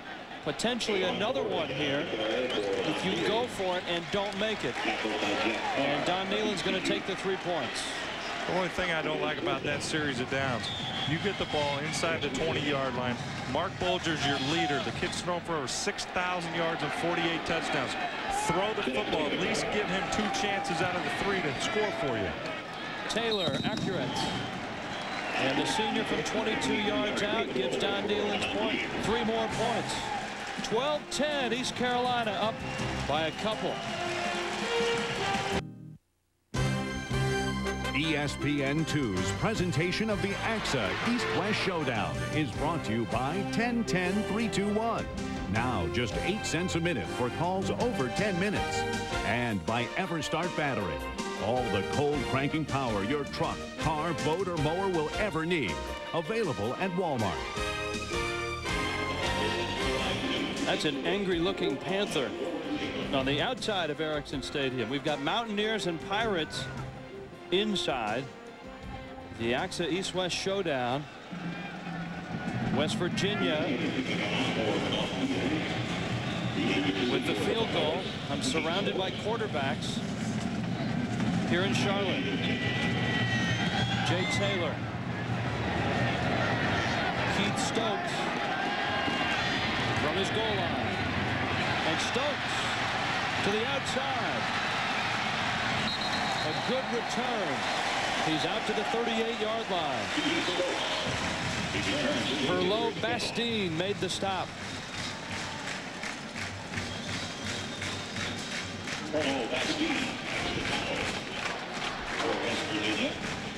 And East Carolina right back on offense. They were 3 and out their first drive of this second half.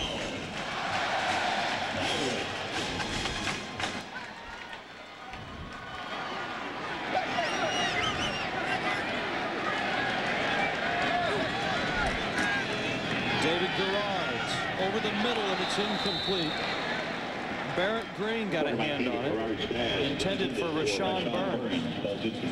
This is obviously an NFL facility. The Panthers played here on Thursday night. The field markings have been adjusted a bit, but not completely. You see those markings outside the numbers? They seem innocuous. Those are very important for wide receivers. In the college game, that 50 should be where those 2 lines are. It may not seem like much, but Gino, it's big for wide receivers and defensive backs. Makes a big difference when you're running slant routes and things like that. The receivers have to know exactly where to line up.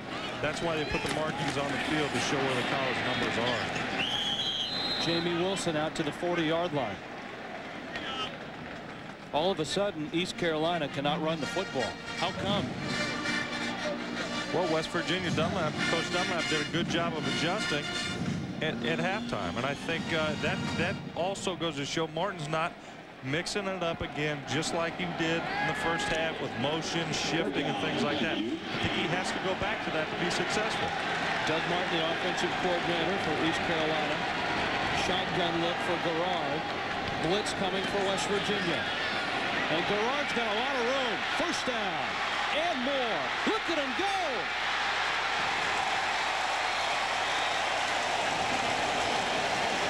The big fella can pick him up and put him down. He's one of the larger quarterbacks you'll find. The reason this opens up, it's man coverage underneath. No one's accounting for the quarterback. They don't think the quarterback's going to run with the football. He's going to throw with the football. That's why Garrard's able to pick up such yardage there. The rest of the defenders are man coverage, taking the receivers. And he's got a mean straight arm as well. 42 yards, a career high for Garrard. Little option look. Jamie Wilson to the 15-yard line. Jerry Porter made the stop for West Virginia.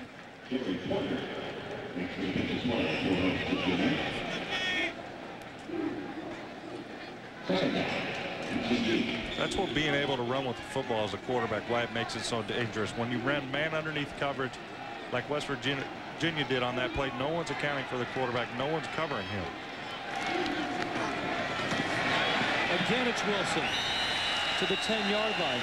You think about elusive quarterbacks, fast ones. I mean, guys on a T. Martin, Cade McNown, Charlie Ward from Florida State, guys like that. I think you can include Garrard in this category, but he's nothing like them. He's 6'3", 235, and that's on a good day, Gino. Well, the one thing he does impose, once he breaks out, I don't think the defensive backs are in too much of a hurry to take him down, because he's running at him at 240 pounds. He's going to try to run over him and not run away from him. They'll mark the football at the 10-yard line. Please reset the clock. 7 minutes, 44 seconds. There are stories of him being as heavy as 280, 285 when he first arrived on campus. He's very sensitive to that. He says, you know, it's kind of exaggerated. I probably walked in here at 265, maybe 270. Which is still pretty darn heavy for a quarterback. Rich, that's huge. You don't see many guys in the NFL, college, high school playing quarterback at over 240 pounds.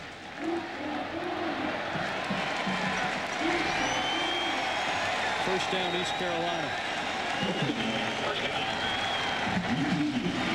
Tennessee liked him so much, they wanted him to play tight end. Steve Logan said, you come to East Carolina, you'll play quarterback. Well, with the athletic ability he has, I think he probably would have been a good tight end, but I think he wanted to play quarterback. That's why he came to East Carolina, and he's showing he can win football games with his arm as well as his feet. Inside handoff, Wilson. He is in for the touchdown.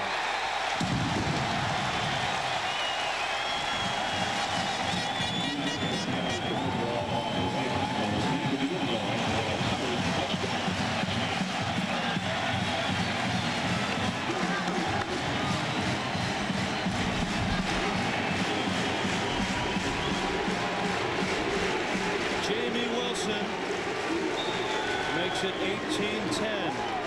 East Carolina will go for one. They have missed a two-point conversion.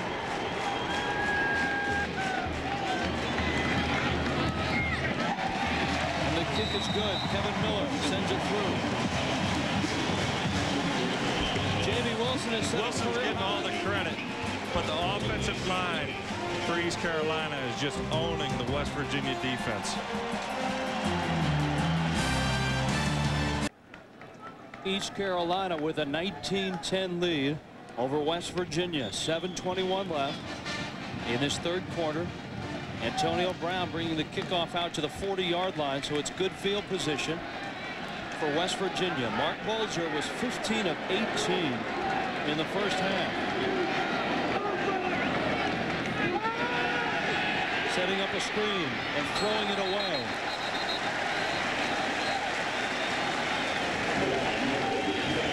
Let's take a look at the touchdown. Big block right here by Sean Burns. He caves in the defensive line. Wilson's going to get all the credit for this play, but that block and that touchdown run is all Burns' block right there.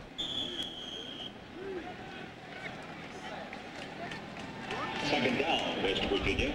A look at Wilson, a career high in this ball game, 148 yards. And he finished that six-play, 62-yard drive. The big play, of course, third down and 8. Garrard with his 42-yard run. Bolger under pressure again, and a nice catch by Corey Ivy right at midfield. Just short of the first down. Back to the studios, Reese Davis. Well, Rich, Louisville and Kentucky, you know there's some hard feelings leading up to this game. John L. Smith saying the Cats treated them like stepchildren, while Chris Redmond's being pretty mean to Kentucky, finding his old high school teammate Ivan Green again for the second time. 3 TD passes for Redmond. It's 28-10.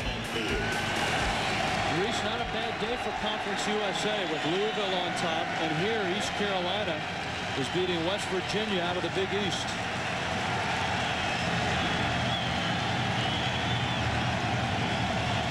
Third down and short.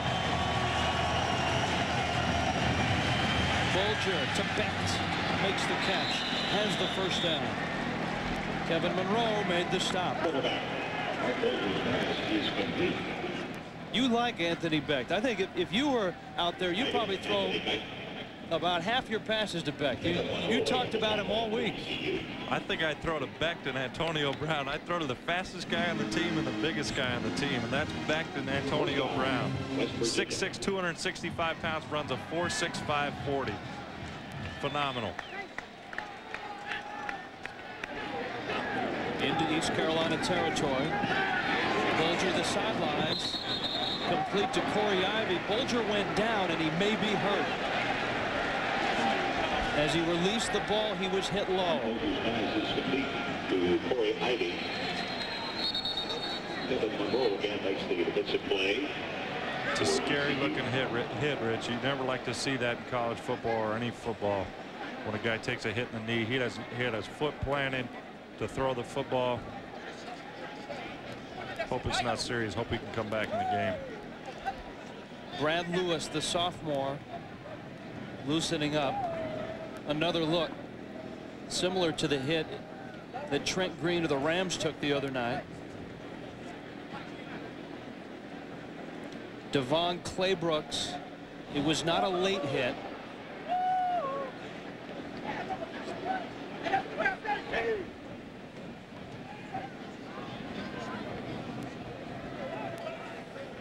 A lot of concern in Morgantown and on the West Virginia sideline. We'll be back to Charlotte after this. Moments ago, Mark Bulger up and moving, and actually moving quite well, which is a great sign. Big sign for West Virginia because they can't win if he doesn't play the rest of the game. Bulger out right now, and Brad Lewis will take this snap on 2nd and 2.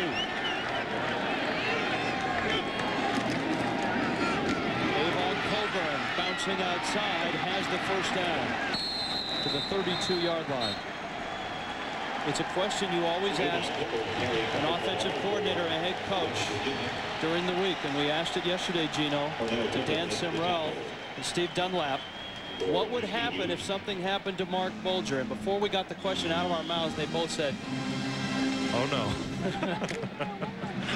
And that's not taking anything away from Brad Lewis. It's just illustrating what Bulger means to this team. And he's back.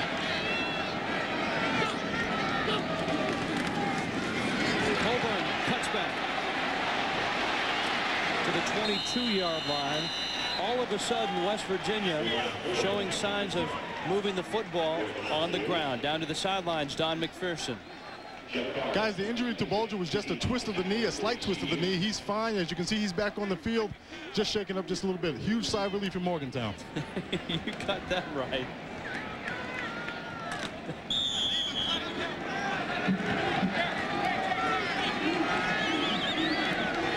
So Brad Lewis takes one snap. Mark Bulger faced with 2nd and 1. Coburn to the 17-yard line. Burnell Griffin made the stop. We talked quarterbacks at the outset of the telecast. Mark Bulger and David Garrard. Here are the numbers so far. Better passing stats for Bulger, but that doesn't tell the whole story. East Carolina is running the football a lot better than West Virginia. That's West Virginia's whole offense is Mark Bulger.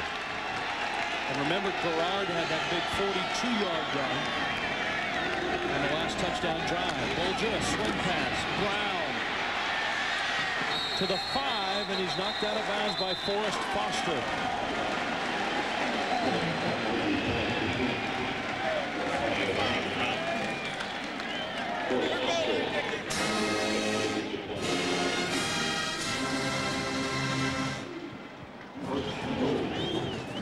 Antonio Brown, probably one of the fastest people in the Big East Conference. I think him and Santana Moss both run about the same speed. Moss got him in the Big East track meet last year by a tenth of a second. Coburn to the 1. Gino, the last time West Virginia was inside the red zone, you wanted Bulger to put it up. They ran it 3 times, did not get a first down, and settled for a field goal. Well, that was the last time. This time, I think it may be a wake-up call for the offensive line. Bulger going down. These guys might start playing better and having a little bit more pride in their play. 0 starts amongst them. Coburn in, touchdown. And the offensive line provides the push. May have been just what they needed for Bulger to go down. A little sense of reality that they can't really win a game without Bulger and without the offensive line playing well.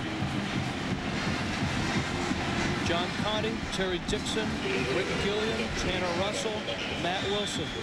Don Nealon said these guys have been hanging around for 2 or 3 years, getting bigger in the weight room, learning, and now it's their time to perform.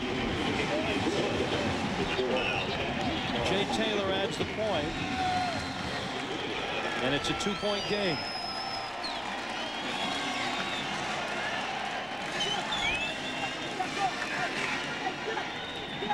Here we'll see on the touchdown run, West Virginia just takes charge, gets a little push. When you're down on the 2-yard line, all you need is a little bit of push by Dixon and Gilliam, the guards, and you're going to get in the end zone from the 2 with the kind of running attack they have with Coburn back there.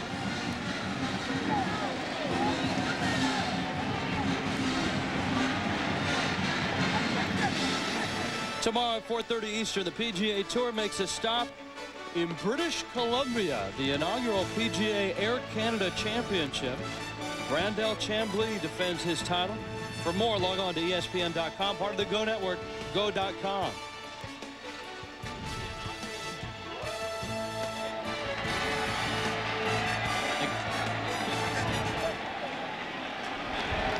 Jade Taylor and West Virginia back within 2.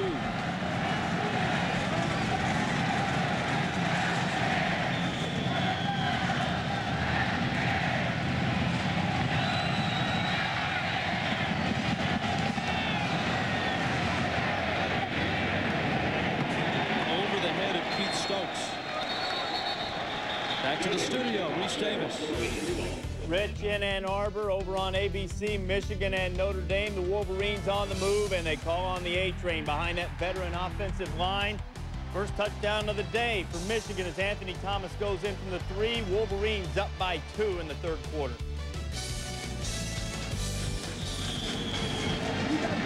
We're in the heart of NASCAR country. In fact, the Pepsi 500 is in Darlington on ESPN tomorrow. Many of these fans are headed there after this one.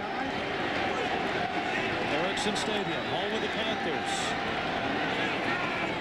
East Carolina with a 2-point lead. Richard Alston in at quarterback, and he's out to the 28-yard line. They must have liked what they saw. Alston had his 1 series in the first half, moved the ball, and he's earned himself another series. Logan said he was playing him. He was going to play Alston both the first and second half. He moved the ball in the first half. Look for him to move it again here. These plays are all scripted. Alston knows exactly where he's running coming into this football game. Gerard is just a sophomore. Alston is a redshirt freshman.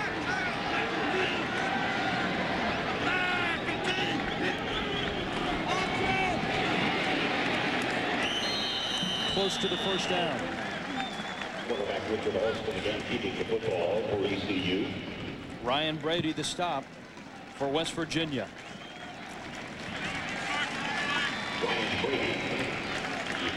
Steve Dunlap, the defensive coordinator for West Virginia.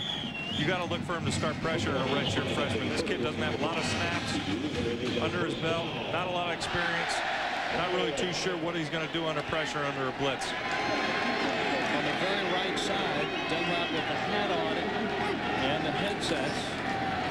Alston in trouble. And they get the freshman. Greg Robinette. And Antoine Lake. There's a look at Robinette, the senior out of Hamden, West Virginia. Good coverage by the West Virginia secondary. That's not necessarily a sack that you should give credit to the defensive line. The secondary had all the receivers covered there, and Alston goes down, doesn't throw the ball away. That's inexperience, Rich.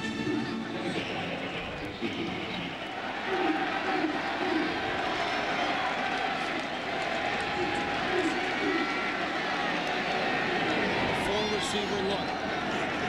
And here comes the blitz. Alston, oh my goodness, he almost threw it through his receiver. Keith Stokes made the catch. I don't think he could help but catch it. That may have stuck to him.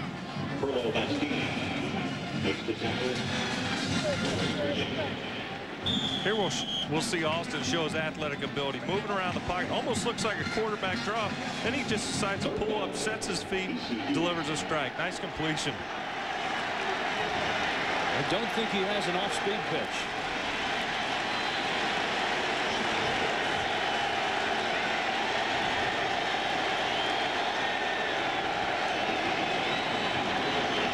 Blitz again. Complete again. It's Harris.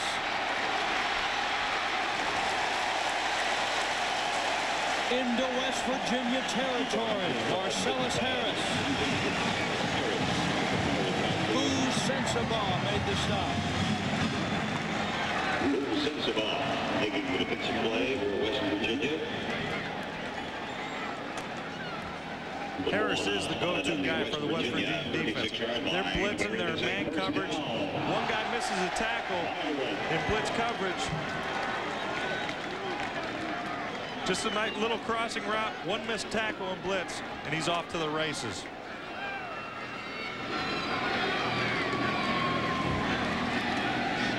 Alston, what a fake.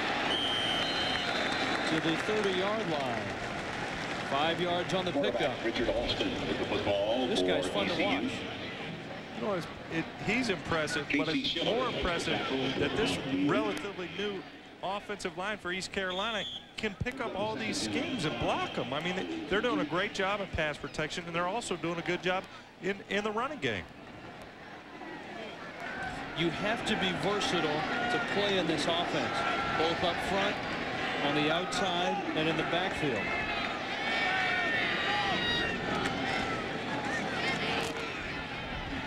Leonard Henry off right tackle to the 27-yard line, short of the first down. It will bring up a rather interesting 3rd down and short. They've made the trip from Greenville, and they like what they see. East Carolina on top of West Virginia. That would be a Pirate smile. East Carolina by 2. Down below, Don McPherson. Guys, I'm standing here with the trophy that East Carolina is playing for. If they go to the AXA Liberty Bowl, it's the AXA Liberty Cup of Excellence. It goes to East Carolina. If they get to the Liberty Bowl, the winner of the Conference USA is pitted against the winner of the Mountain West. If they win this trophy, there's no way, guys, they're going to hoist this above their heads. This thing weighs 400 pounds, making it the biggest trophy in college football.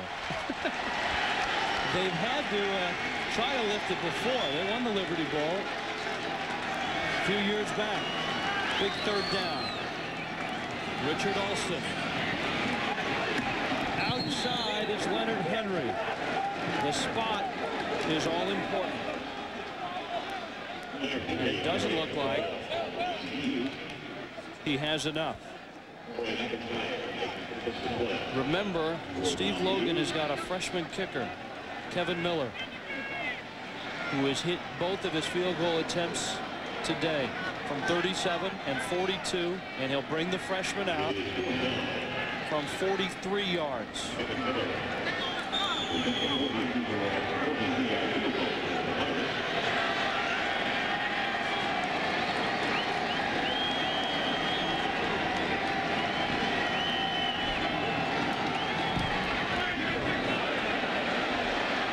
And oh baby, the golfer put a nice draw on it and brought it right in. Freshman kicker Miller, he's got a lot of confidence with every one of these kicks. He's going to gain a lot of confidence. confidence in Logan and him. Steve Logan asked him, do you have the nerves to be a kicker? He said, I've stood over a lot of 5-foot putts in my time. 22-17. ESPN2's presentation of the AXA East-West Showdown is brought to you by Mitsubishi Motors, the new 2000 Montero Sport. Wake up and drive. And by Ice House. Out here, our world is beer. Erickson Stadium, Charlotte, North Carolina. East Carolina, which is in Greenville. On top, Kevin Miller, recruited to East Carolina as a golfer and a kicker. He's 3 under par today. Nate Terry to the 27-yard line. Our AXA storyline. Mark Bolger came out and set a school record with 13 consecutive completions. Avon Coburn has been able to get it going in the second half. Finally, West Virginia has run the football. But look at the numbers, Gino Torretta from East Carolina. Jamie Wilson has run the ball well. 265 yards on the ground.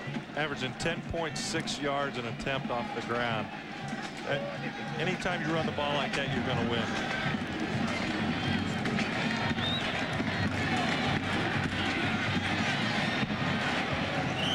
Avon Coburn to the 35-yard line. You know, Coburn hasn't had any big runs, but all of a sudden, Gino, he's over 70 yards. And he's becoming very effective. I think it was a wake-up call when Bolger went down with that injury. The offensive line started picking it up, and if they start establishing the line of scrimmage as they have, look for them to have a successful fourth quarter. Coburn is over 70 yards. Cooper Rigo on that carry spells him on this series. Antonio Brown in motion. Bolger, lots of time. Barnes is open. Barnes to the 41, or rather Pat Green with the catch. Bernard Williams made the stop. Bolger may not have the mobility of Garrard, but you'll look right here. He escapes, gets out of the pocket, is able to turn his shoulders, set his feet, and has enough arm strength to complete that pass.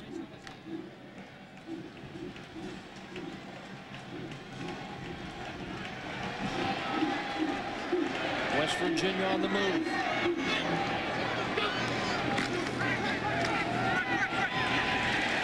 Rigo to the line of scrimmage. Ivan Butler made the stop. There's the left knee of Mark Bolger.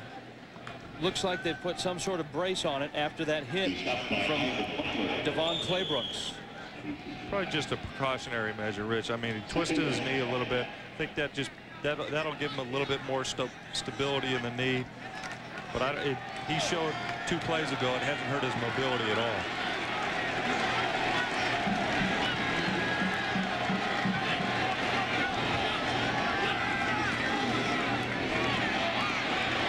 Rigo stopped again. Carlos Ochoa. Well, East Carolina is really deep in the linebacker spot. They have shuttled 7 or 8 guys in there today. And heat conditioning may be a factor with the heat out there right now. It could be a factor. West Virginia's offensive linemen, they're young, inexperienced. They may be getting tired.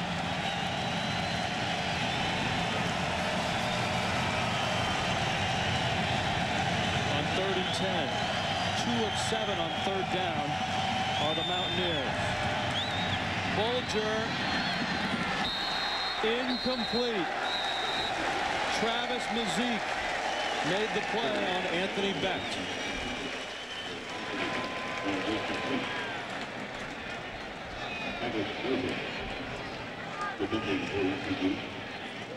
When Bolger steps up to the line of scrimmage, he sees Becht one-on-one with the safety, throws it out there. Becht just can't come up with it. That's hits him right in the fingertips. You got to catch that ball.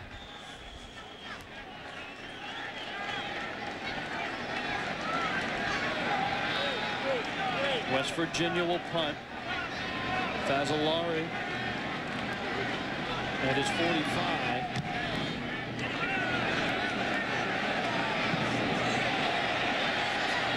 Mountaineers. Nope. They could not control it. Richard Bryant, his momentum took him across the line and into the end zone. It's a touchback. It comes out to the 20. East Carolina on top of West Virginia. In Charlotte. We're back after this. East Carolina on top. Down below, Don McPherson is busy. What's up, Don? I'm here with a couple of East Carolina grads, Tony and Bridget, and I'm going to turn the mic over to Tony. Bridget, I finally found what I want in life, and I just want to ask you if you'll marry me. You can answer me now. There you have it, guys. There's a lot of things going on in this ball game. There's a lot of love down here. There's a lot of love. I guess that's a yes. Donnie Mack, much like Bob Eubanks. And there's Jamie Wilson over the left side, a 7-yard pickup. David Garrard is back in the ball game. That's another yes. Donnie Mack would have been a long drive back home if she didn't say yes, huh? That's right.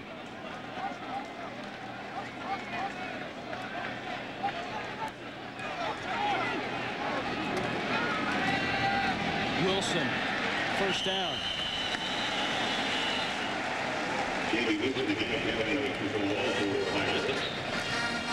Bruce Sensabaugh made the stop.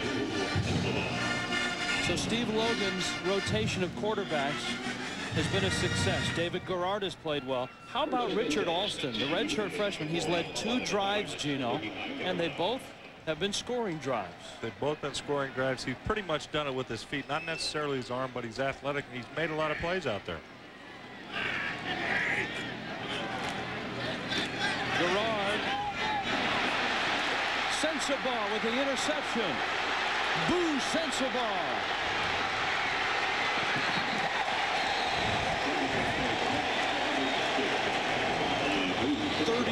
Yards on the return. Not a smart throw there by Garrard, Rich.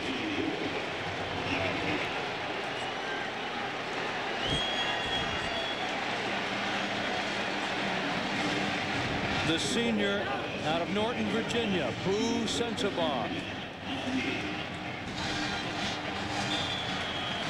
Garrard dropping back, seeing his wide receiver open, but the free safety, Boo Sensabaugh, just standing right in the middle of the field. That's what we like to call a hope throw. He was throwing that and hoping his receiver was going to come down with it.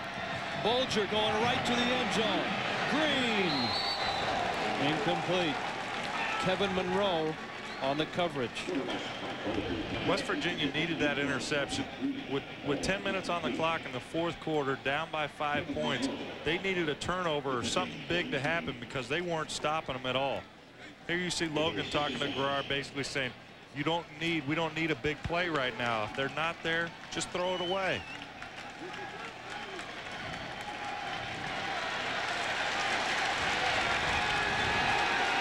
Second down 10. The draw to the 18-yard line. That was Coburn. Rigo took the last series. Coburn is back in. Toma McMillan, the stop for East Carolina.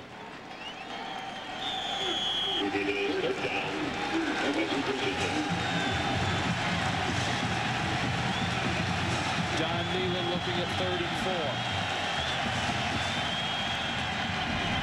Coburn won't get it. Devon Claybrook. Rich, you're in the red zone, 3rd and 4. You have a quarterback that's supposedly a Heisman Trophy candidate, thrown for over 6,000 yards. You have to put some pressure on him, and he's got to make the plays for you. Your running game hasn't been there all day. Let Bulger throw the ball. Throw it to Beck for 4 yards. I would expect Mr. Bulger will be throwing this one. 4th down and 3. Brown, the catch and the first down. He squirts inside the 5. That plays like legalized stealing. Throwing to Antonio Brown that fast. That is just really just a running play. Just a little pitch pass to the outside. He runs a little loop route. Brown comes in motion. Bulger just takes one step and just gets him the ball as fast as he can. Lets Brown make the first down, make a play with the ball.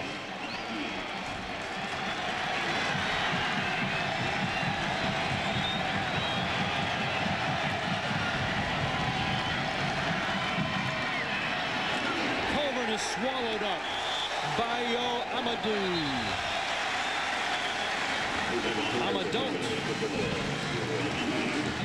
That's why the center's block on a counter is so important. Bayou Amadou blows right by the center's block.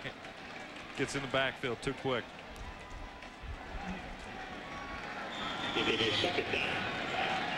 It's a big loss on this part of the field. Second down 15. Call it 16.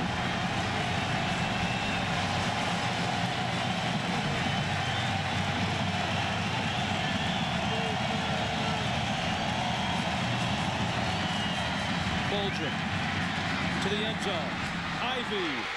He got it. Touchdown. Nice throw. Nice catch. Probably even a better catch. West Virginia will go for 2. And the Mountaineers have the lead. But they've got to hurry to get that 2-point team on the field.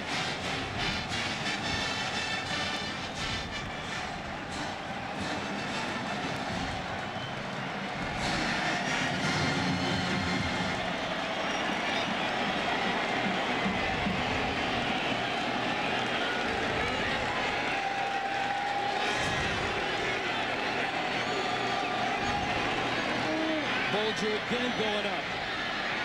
This one is incomplete. Forrest Foster on the coverage of Jerry Porter.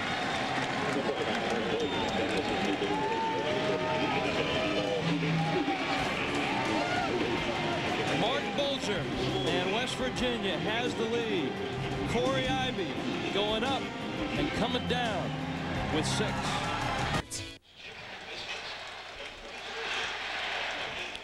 Bulger will see a 2 deep right here. Pat Green runs a hitch route. Ivy runs a corner on the inside. He puts it to the outside. Good quarterbacks need great receivers, and that was a great catch right there, folks. John Nealon told us yesterday if it was 3rd down and 10 or if they needed a big play, Mark Bulger will find Corey Ivy. And he has. He hasn't been much of a factor today, but enough of a factor with a few big catches in the end zone. The touchdown changes things for East Carolina. They've been ahead of this ball game for a long time. Let's see how a young, immature team reacts to now they're down by 1 all of a sudden.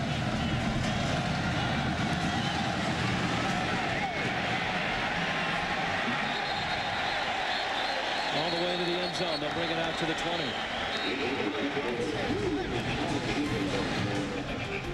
Thursday night on ESPN, the Washington Huskies open their season. Rick Neuheisel's debut, and BYU, Lavelle Edwards and Kevin Federick. Coverage begins at 7:30 Eastern. We'll visit the brand new Mountain West concert.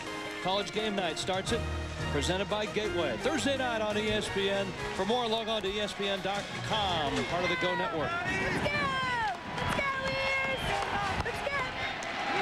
East Carolina now.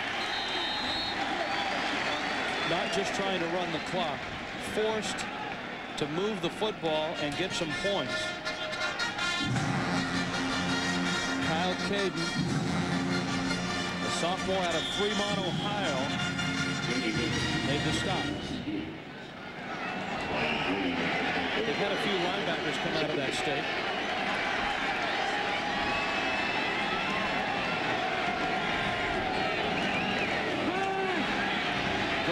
Little throw, And Arnie Powell is contained. Caden again made the stop.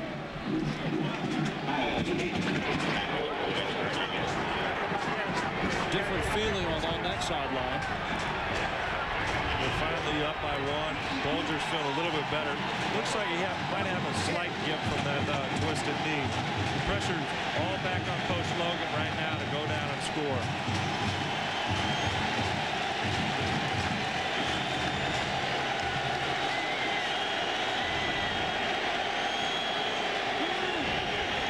Garrard's in trouble and dropped.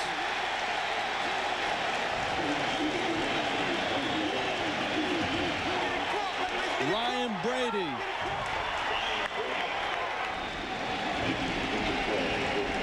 Chris Edmonds there as well.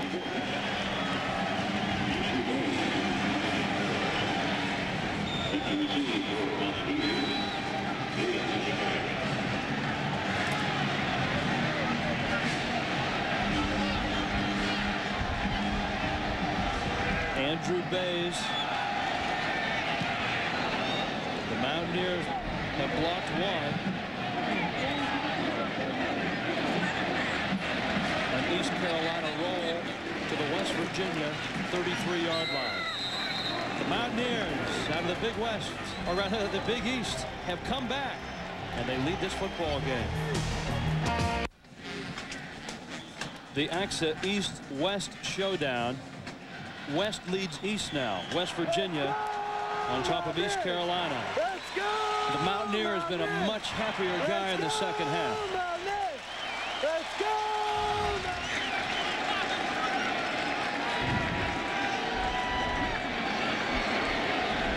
First and 10.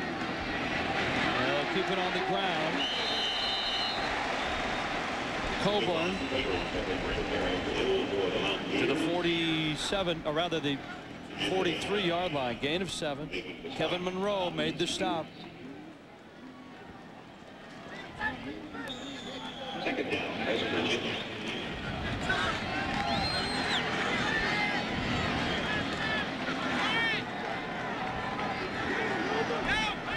The clock becoming a factor now. Coburn now with 81 yards. They'll get it again. Short of the first down. Jeff Carr made the stop. About 90 minutes from here, rather 90 miles from here. Darlington Raceway, the Winston Cup Happy Hour coming up. Immediately following this ball game. Darlington, South Carolina.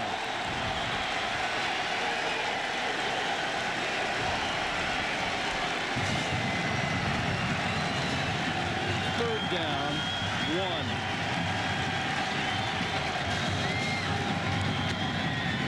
Coburn, I don't think he has it. Bernard Williams with the initial hit for East Carolina.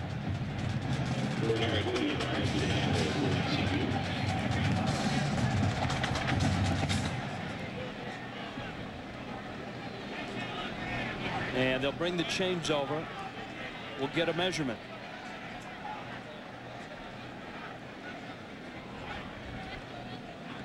Disappointing for West Virginia not to get a first down there. On 3rd and 1, the offensive line, they had to be able to establish themselves and get that first down, because if they get that first down, they run another couple minutes off the clock.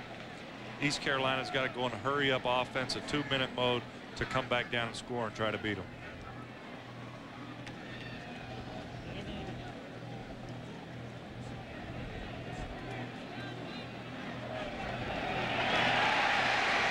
Just enough.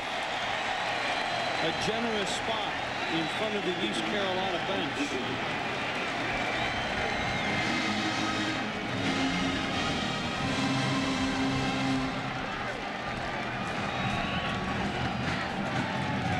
Garrard and his head coach, Steve Logan, hoping to get the ball back. I think he's going to put Austin in this 2-minute offense at the end of the game. Don't think so.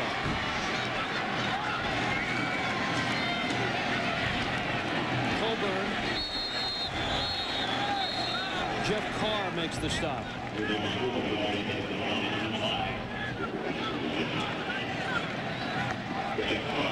West Virginia still has to throw the ball here. It's not necessary that they need a big play because they already have the lead, but they've been winning this ball game, throwing the football, just going to possession type passing game right here. Not necessarily try to, you know, they're not getting anything running the football.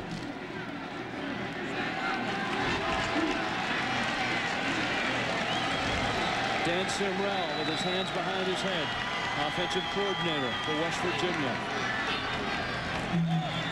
Bulger in trouble, and he's dropped.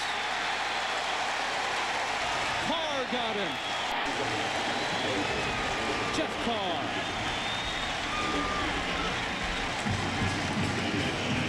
Third sack of the day for East Carolina. Bulger has to get rid of the ball there, Rich. Carr's coming off the corner. The running back has to pick one of the men up. You can't block two guys. Bulger just goes down hard. You got to just throw the ball away there.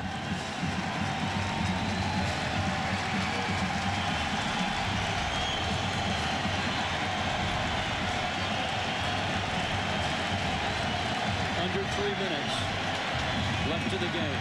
3rd and 19. Deflected it, drops. Carlos Osageda couldn't hold it. Importantly, it stops the clock. Stops the clock, and I think it all goes back down to first down when they didn't get any yards rushing the football. Maybe take a throw. Throw it to Beck. I've been telling you to throw it to Beck all game, Rich. Throw it to Beck. Give him 5 yards.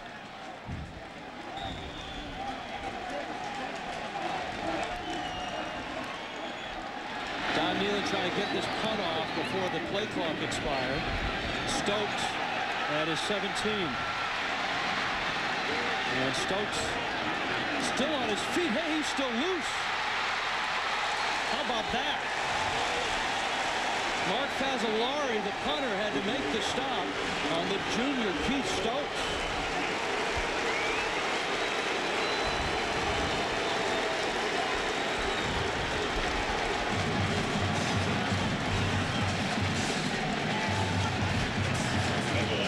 Here's just Stokes wanting it more. Breaks 1 tackle there, 2, 3 there. Defender trying to strip the ball instead of just bringing him down. He breaks 4 or 5 tackles, and that was because they were going for the strip. Just bring the guy down, get him down.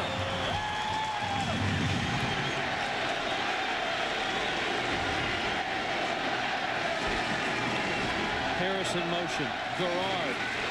Swing pass.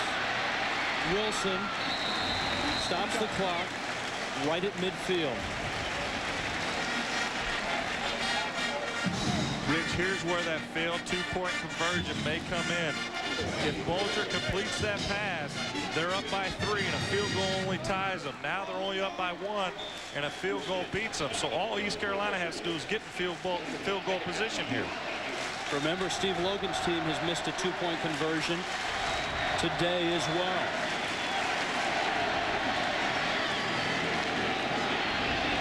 Gutsy call to the 41-yard line. It's a first down. Jamie Wilson. Clock will stop as they move the chains. Lou Sensabaugh made the stop. Now West Virginia's got to start considering calling timeout and stopping the clock when you're giving their offense some time, because East Carolina is moving the football. And if they don't have any timeouts or time left on the clock, Bulger can't take them down and score. A full complement of timeouts for both sides, 3 apiece. Garrard on the option. Garrard! David Garrard! He's to the 12!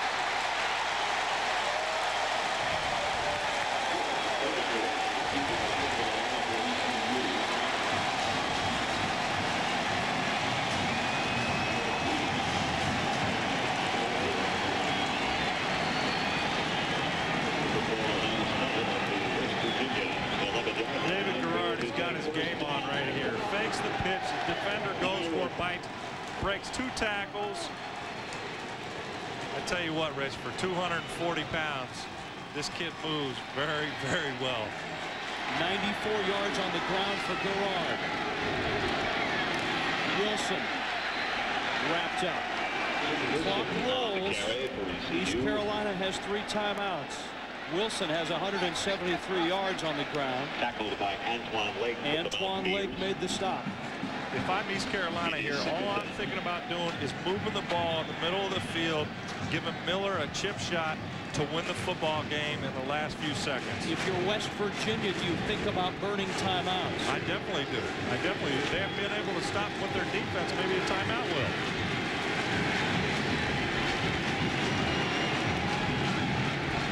Wilson. He is into the end zone. No! They'll mark him at the 1. But the clock stops to move the chains. Jamie Wilson got to the 1-foot line.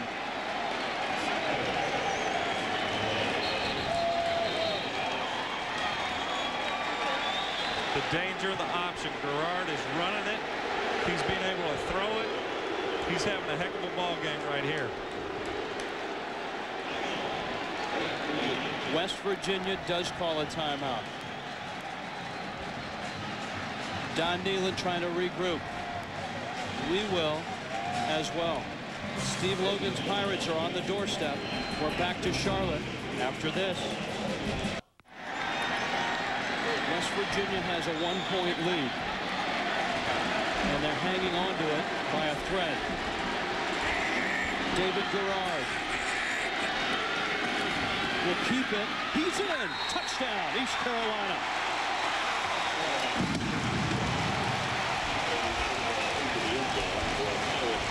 The Pirates will go for 2.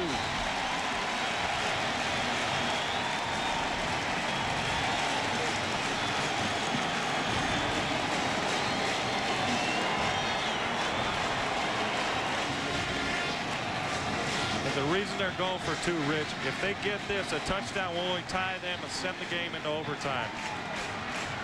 And a field goal will not beat them at this point. Or tie. Steve Logan knows a thing or 2 about going for 2 in this rivalry.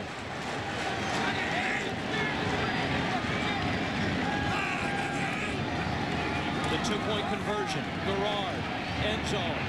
2 points. Rashawn Burns, the tight end. It's a 7-point lead now.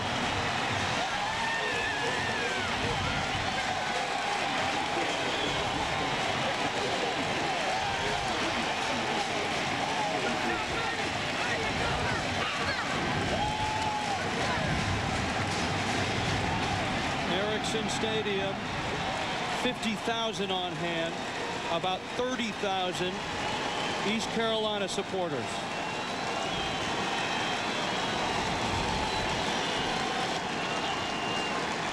Garrard, with pressure in his face, hits Burns.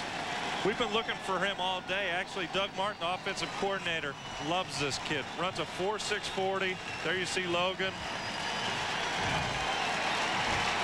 Garrard, Edmonds coming free. Takes a good player to be able to stand in there when you got pressure like that and deliver a strike.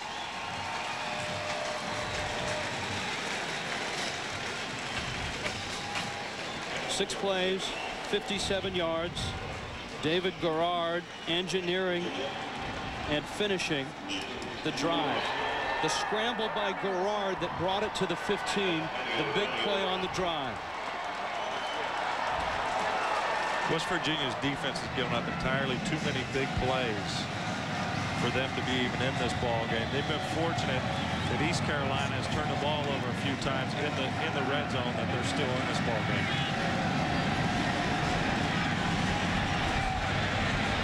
Antonio Brown drops it, picks it up, and goes down the 17-yard line. East Carolina has come close to upsetting West Virginia on numerous occasions. In 11 previous meetings, they've won just once. Speaking of 2-point conversions, go back to 97. Late in the ball game, in Morgantown, East Carolina scores to bring it within 1. Seconds remain. East Carolina goes for 2, Gino. and doesn't get it and loses the ball game. And Steve Logan took some heat for not playing for an overtime. Well, it's different going for 2 for the win and going for 2 to be up by 7. I think I would have just kicked the extra point, take my chances in overtime in that ball game. Bulger now with a minute left to work with. Deflected and incomplete. Devon Claybrooks got a hand on it.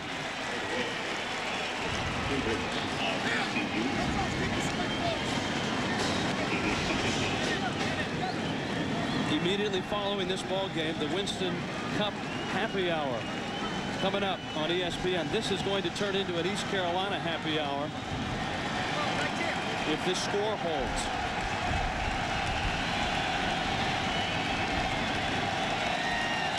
Bulger with time, almost intercepted, incomplete. Jerome Stewart along with John Williamson on the coverage. This is where not having a good offensive line in a 2-minute drill. Look at the mismatch there. Rushing yards by East Carolina to West Virginia. Mark Bulger was 15 of 18 in the first half. He is 5 of 11 in the second half. On third down. Intercepted. Williamson, the freshman.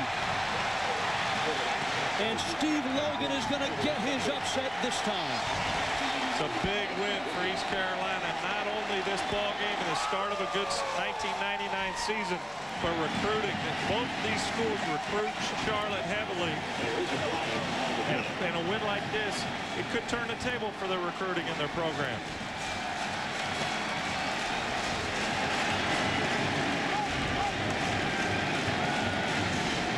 Bulger, who completed his first 13 passes, has thrown an interception. His second of the ball game.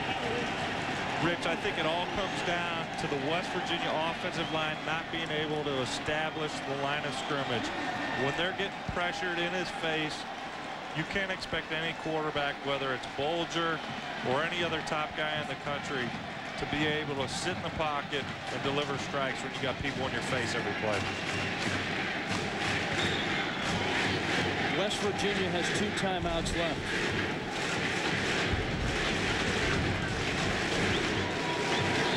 Gerard is taking no chances.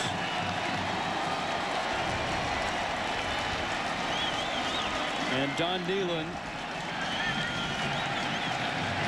will not stop the clock.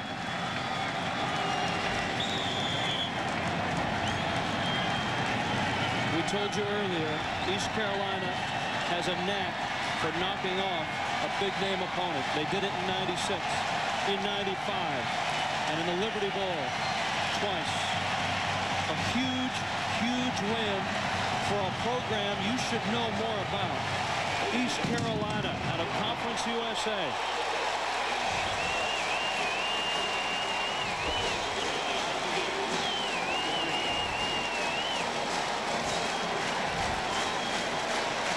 Gerard with the win in his back pocket, and Steve Logan will head back to Greenville. For Don McPherson and Gino Torretta, I'm Rich Waltz. East Carolina wins it. Stick around. The Winston Cup Happy Hour is coming up. This has been a presentation of ESPN.